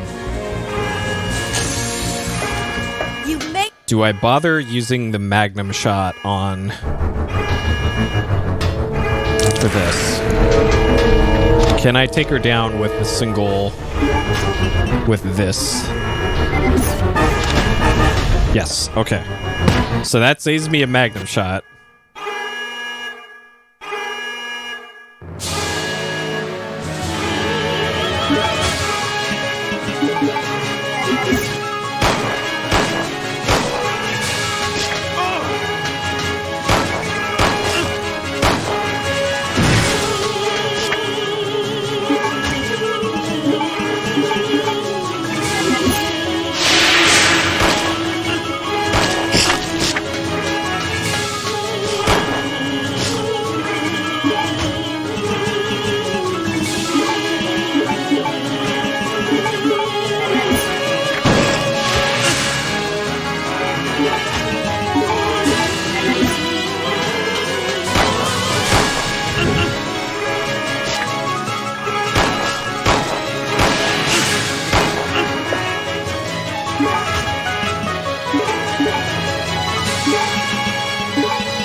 Okay.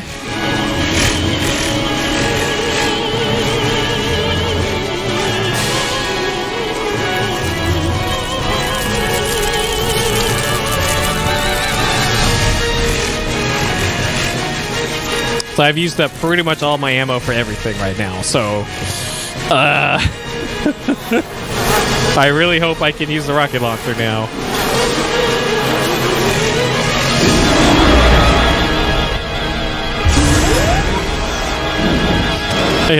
Oh shit, here we go. Alright, give him the business. It is business time. Final boss, probably.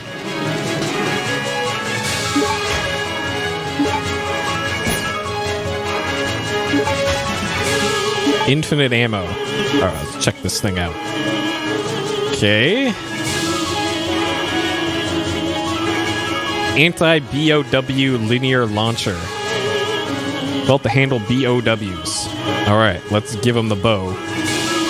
We all know how powerful bows are. Oh god.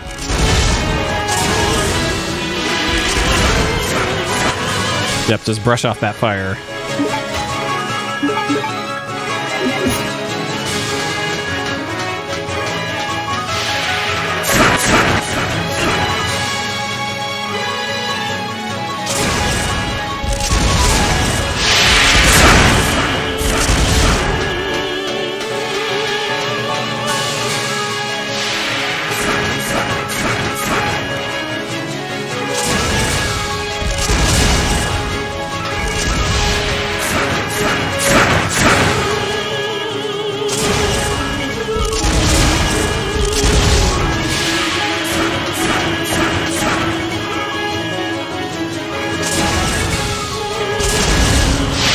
Fucking hell, dude.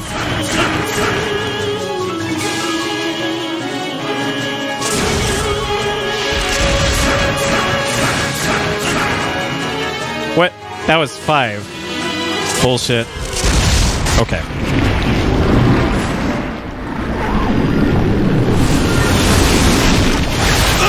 Got him.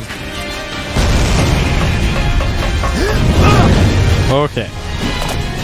What next? Probably gotta fight something as Claire now. Chris, where are you?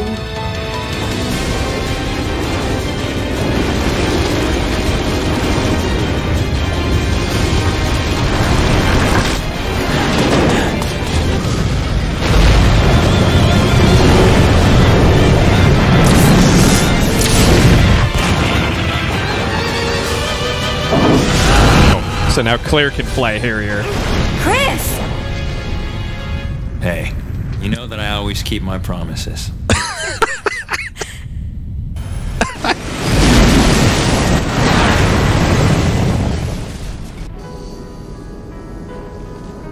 Chris, Oh my promise me. god. Please promise that you won't leave me alone again. I'm sorry, Claire, but it's not over yet. Wait, he's sorry There's still too? something we've got to do. You mean...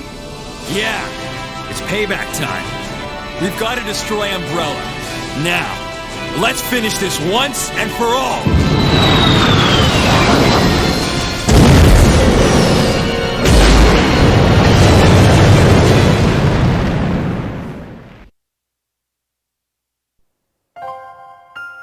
All right. Did it.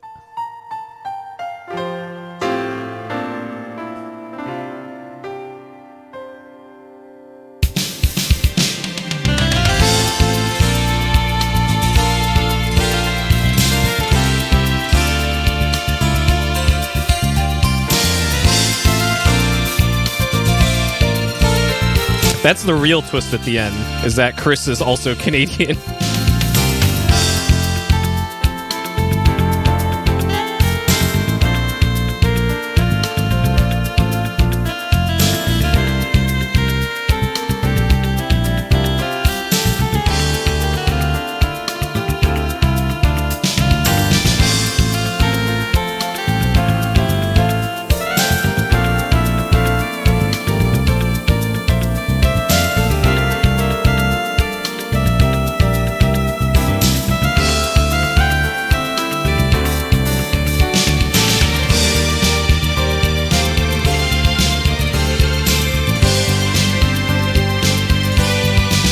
I know, right?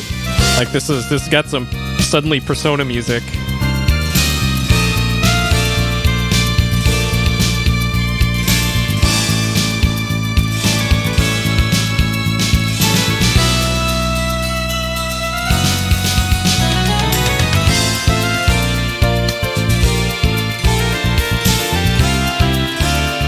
It's a pretty large staff for this one. It seems like a lot larger than for 2 and 3.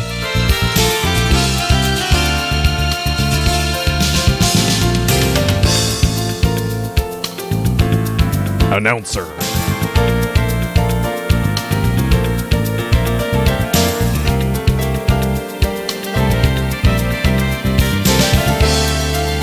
Special thanks, Kinga.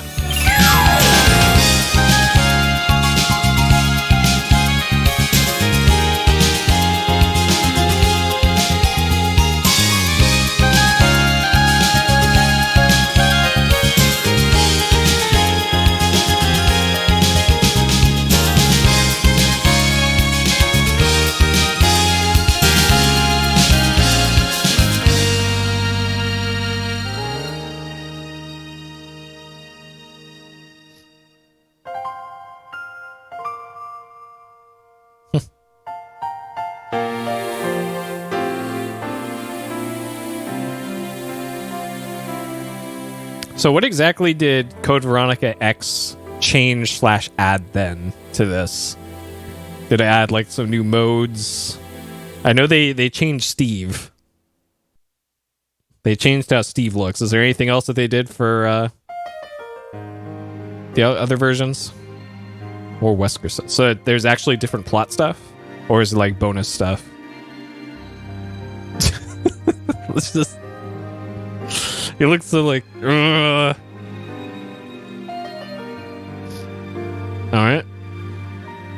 Congratulations. I am a D rank. 38 saves. Yep, that checks out. 14 deaths. Sure? Okay, well, the game says I only died 14 times, but that's not accurate. But okay, sure. Battle game. What this?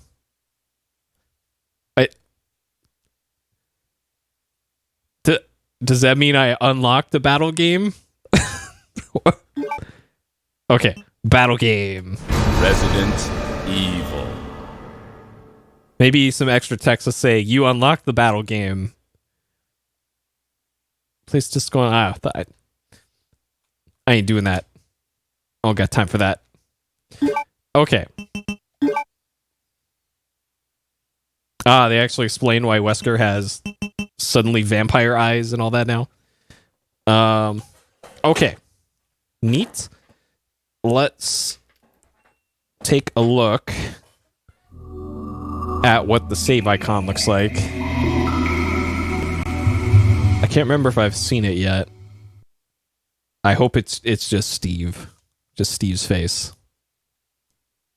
Let's see. But first my ODE has to spend like 10 minutes loading. Even though I'm not even going to go into the ODE menu. The Ashford family emblem. I don't even know what that emblem looks like. I know the axe thing, the golden axe that I had to spend half the game trying to get. I hope it's just Steve. Let's see.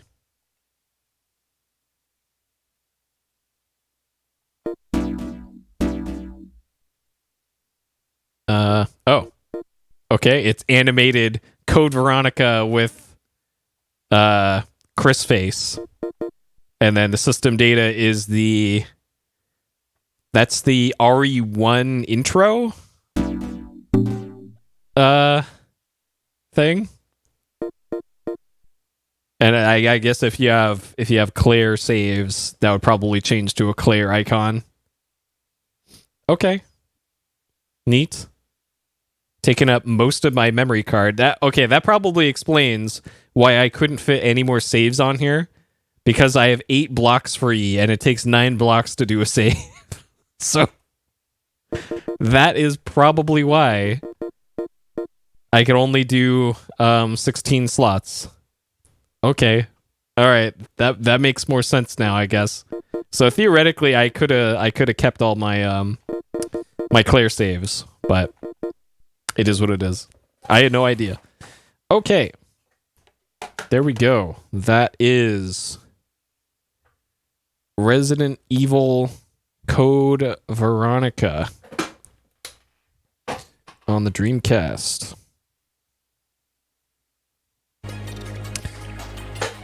Okay. Interesting game. All right. RE Code Veronica completed? Yes. Cheated? No. Yeah, didn't really need to for this one. Didn't feel that there's anything too crazy about it, though. From what I've read online, this is one of the harder Resident Evil games. And I guess you can kind of like back yourself into a corner progress-wise by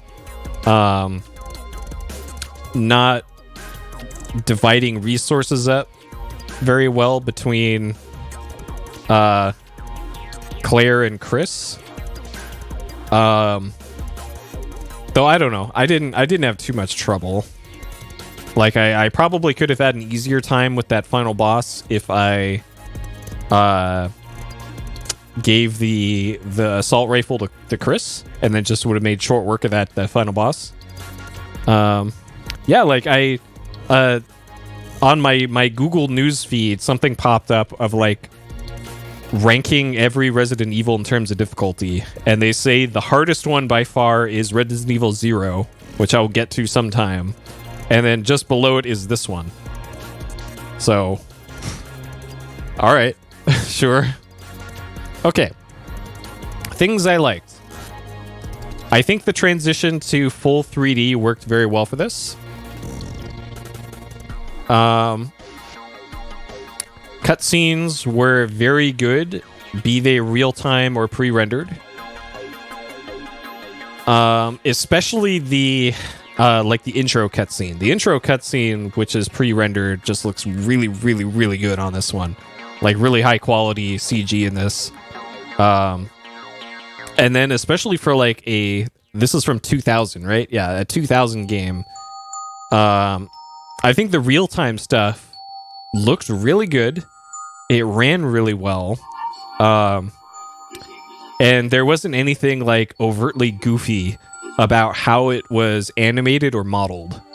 And like comparing it to, let's say, like the gold standard of that era probably would have been something like Final Fantasy X, right? Which I think that was 2001, I think. So right around the same time. And honestly, I think this game did some of the cutscenes better than FF10 did, though FF10 had a lot more of them and a lot more stuff to do. But they probably had a much larger staff and a much larger budget on that one too. So I think Nextech did a great job with being able to output really high quality real-time cutscenes and character models for this one, especially on Dreamcast, which, hey, not exactly the quickest console around that time, so really impressive what they were able to do with it. Let's see, what else here?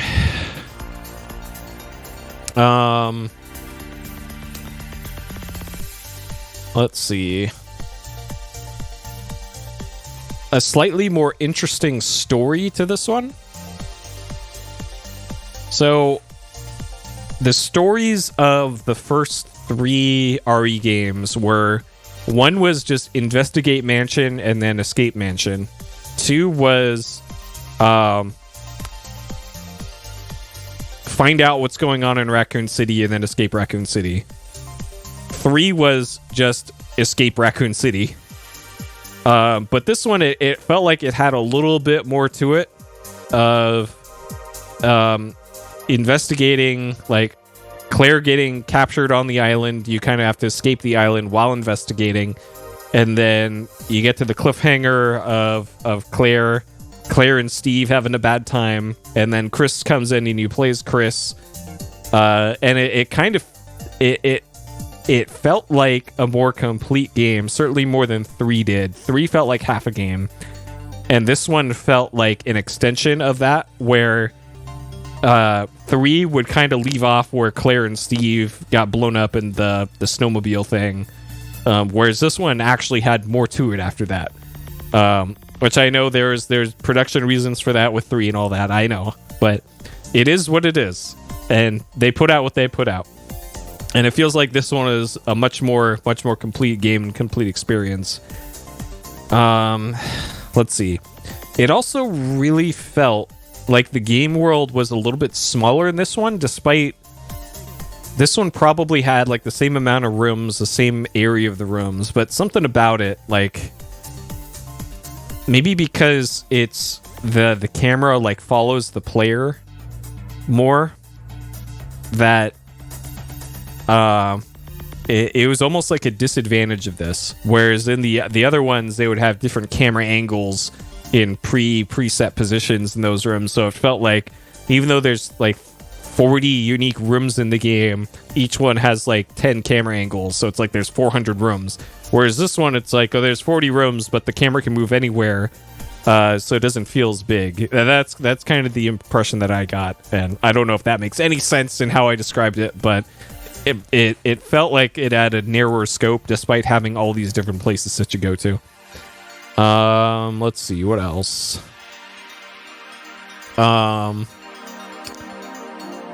Neat mechanic with having to share items with Chris. So that was that was kind of a thing that they explored with Resident Evil 2, where if you're doing a playthrough as the first character, you could either pick up the inventory expansion or the automatic handgun or something. It was whatever that the gun Uzi or something. And what one character got, the other one couldn't. They could only get the other thing that you left behind. And it feels like they expanded on that concept with this one, and made it for like literally every item. You had to make a choice between who got it and who didn't, especially towards the end. And there was a lot more suspense in those decisions in this one, because it's never really clear to me while I'm playing it when I'll be forced to play as Claire, when I'll be forced to play as Chris.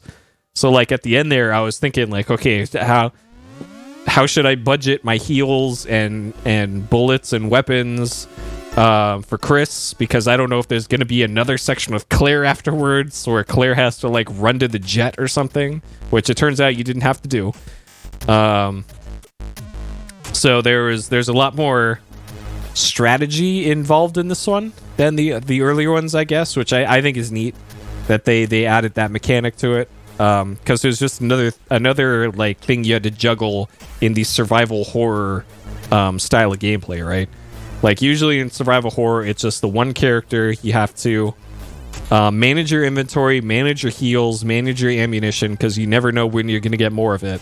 And then on top of that, this one also adds in, oh, by the way, you also have to do that simultaneously for another person at the same time and divide up all that stuff for some unknown scenario that might come up. So I think that was neat. And they were also pretty fair about it too, it felt to me. Like the parts where you're only playing as Claire and the parts where you're only playing as Chris, you could really get away with wasting heals, wasting ammo and all that. And then once it got to the last third of the game, then you actually had to think about it more.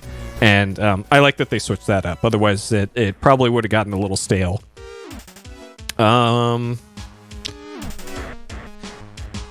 Anything else that really stood out to me? That smooth jazz soundtrack. Who doesn't love smooth jazz in their survival horror games? I love it. Okay, things I did not like. This probably shouldn't be a downside, but I think they gave the player too many save ribbons. I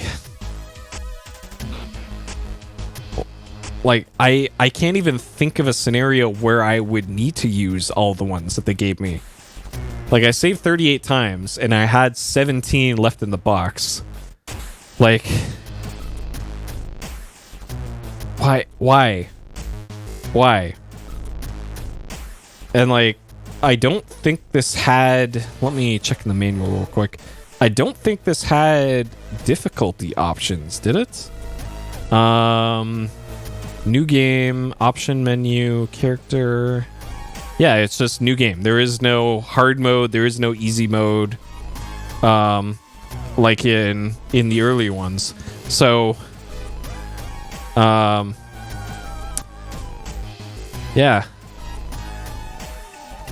So, like, if I had to describe what the difficulty would be, this kind of felt like it was almost on easy mode compared to some of the other ones. Yeah, and if there's a mode that made this easier, then oh man, because yeah, this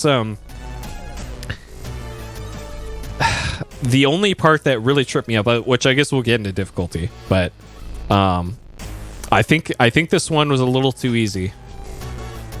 A little too easy. Let's see, what else would I not have liked?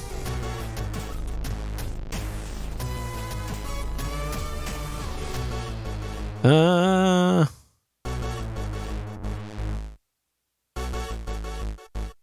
I can't really think of anything else that I really didn't like about this one. Okay. Which means Steve, Sorry. Great. Perfect. D&B, no. Alamouse. These are genetically modified things. BOW, so no. Okay, difficulties at hard. I'm going to put this about right here in terms of difficulty. So, usually in Resident Evil 1 and 2 definitely, and a little bit in 3, it felt like the hardest part of getting around in the game was not being swarmed by zombies and or the other things that can attack you in the game, and trying to get through them without taking much damage, because it certainly felt like in the earlier games I took a lot more damage from the regular enemies than I did from bosses, whereas in this one, for the most part, enemies didn't really swarm you, and they mostly came at you one at a time. So aside from like the early game, like when you're in the prison, and the part that springs to mind is right after you exit the jail at the very start of the game. You get a pistol with like one thing of ammo, and I think there's 5 zombies in that graveyard area that come after you, and each one takes like 10 shots to go down. So that part felt quite difficult. And then once you started getting slightly better weaponry, the regular enemies were just kind of no problem. And that felt like a large change from the first 3 games. And I kind of think it's got to be due to the switch to full 3D environments, because they had a certain polygon budget that they could go with, so they couldn't have 10 zombies coming after you at once in this one, because Dreamcast can't keep up even this is a 60 FPS game, so they could have just dropped it down to 30 and probably would have gotten away just fine. With the amount of enemies that they could have had for that. Because it felt like the amount of resources they gave you for this was balanced towards either there being more enemies or enemies that were harder to kill. Because enemies were more of a nuisance than anything, from like 25% of the way through the game and then onward. Whereas in the other ones, enemies were an actual threat for pretty much most of the game. So, I didn't like that particular way that they balanced that. And then right here is the fight on the airplane with Big Boy, and I'm pretty sure this might be the first time that I died during the whole playthrough. Though actually, I think it might have been the other fight with Big Boy just before that. Before you get on the plane, and then you fight him again on the plane, and then it took me forever to figure out that the strat to win is to just run in circles, which is just the stupidest thing. I can't believe that's actually the strat you need to use for that. And I didn't look that up, by the way. That was just me thinking like, okay, I can't run away from him, I can't hide in the corner, so I guess I'll just try getting him to spin around, because he can't spin around very quickly, so that turns out to be the way to do it. And let's see. So that was that. These deaths here were to the thing with the giant axe that spit out the purple poison. That's what those deaths were. And then the final boss took a few tries. And then that's it. No other deaths to anything else. So I don't know, for a survival horror, and especially a Resident Evil game, to have the regular enemies not really be a threat is a little disappointing. So I feel that probably could have been balanced a little bit better. And then rating poor to great. And do I have a ranking here? Not yet. Okay. All right, so I quite enjoyed this one. I wouldn't call this a classic up there with Resident Evil 2. I still think like Resident Evil 2 is kind of the peak of the series that I played so far. And the ones that I have played is one on PlayStation, 2 on PlayStation, 3 on PlayStation, and Code Veronica. And I played about 10 minutes of RE4, so I can't really judge that one yet. This is not as good as RE2, but it is very good. I think it helped a lot in terms of the narrative. Switching to full 3D did a lot for the narrative, which is a large part of Resident Evil, all the amazing drama that happens in these games. Gameplay wise, it sure played a whole lot like Resident Evil 1, 2, and 3 for better or worse. You're still doing the same stuff. Let's see. The puzzles were not as... The puzzles / like inventory management stuff you had to do was not as good as 2, but it was better than 3. And I also wouldn't say that the boss fights were very memorable in this compared to something like 2. Like I'm kind of surprised they didn't do more with that in the lab where we got that cool... Oh, I just remembered. Skeleton painting. That fucking skeleton painting. In the lab where we got the skeleton painting, there was that like tadpole thing that burst through the window and then went into the air shaft. And then we fought a larger version of that in the sewers. I'm kind of surprised that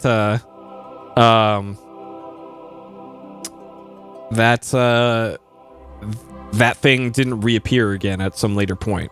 Like, I guess it got blown up in the self-destruct of the base or something, but that's a little unusual that they would hype up that thing as like, oh, it's continuously evolving at a super fast rate. Kind of like the versions of the bosses that you fought in 2. You fought a whole bunch of different versions of the scientist guy in 2, right? All throughout the game, and kind of in 3 as well. So I was kind of expecting to be fighting that thing through this one. Yeah. And the first actual boss was at this point in the playthrough. So the start and the end was here. So it's like 40% of the way through the game was the first boss. And I guess like maybe you can actually fight the worm boss at some point. That's in the ground in front of the training center or something. I don't know. Also rip that guy. Rip the guy who got eaten by the worm. I never saved him. Oh, by the way, what was in that weapon container that you needed the lighter to open? Is that an upgrade for like the revolver or something, or the Magnum? But it sure didn't feel like I needed any upgrades in this. I thought ammo management would be more of an issue, but it didn't really turn out to be an issue in this one. Okay, so let's see. Handgun. Interesting. Yeah, because Chris already had a handgun upgrade. Yeah, weird. I didn't need it, so whatever, I guess. Didn't need to sweat it. So yeah, I like the improvements to presentation. The gameplay certainly didn't feel like it moved forward. The audio is smooth jazz, for better or worse.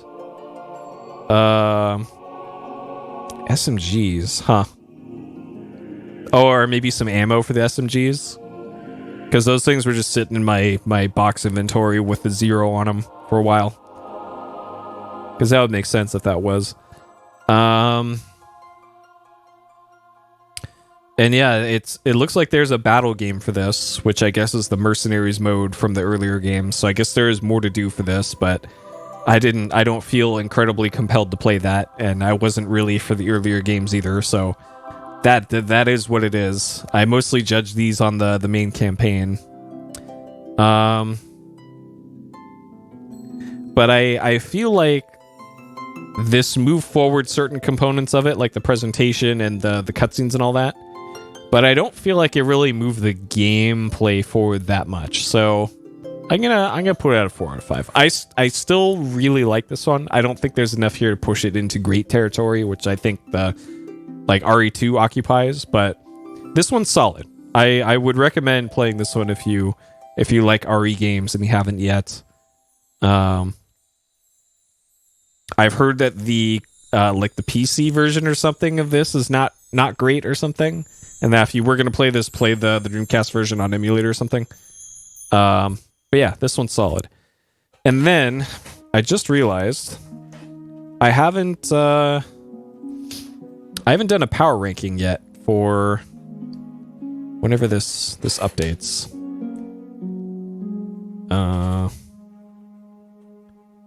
You gonna ever? Okay. Power ranking, best to worst are the ones that I played so far. Resident Evil 2 is the best on PS1. Just below it is Code Veronica on DC. Below that is 3 on PS1. And the worst one that I played so far is 1 on PS1. So, best RE2, Code Veronica, 3, 1. That is the ranking on these. So yeah, Code Veronica done in just about 14 hours, 24 deaths, almost all of them to bosses, 38 saves, could have done a whole lot more. And yeah, it's pretty great.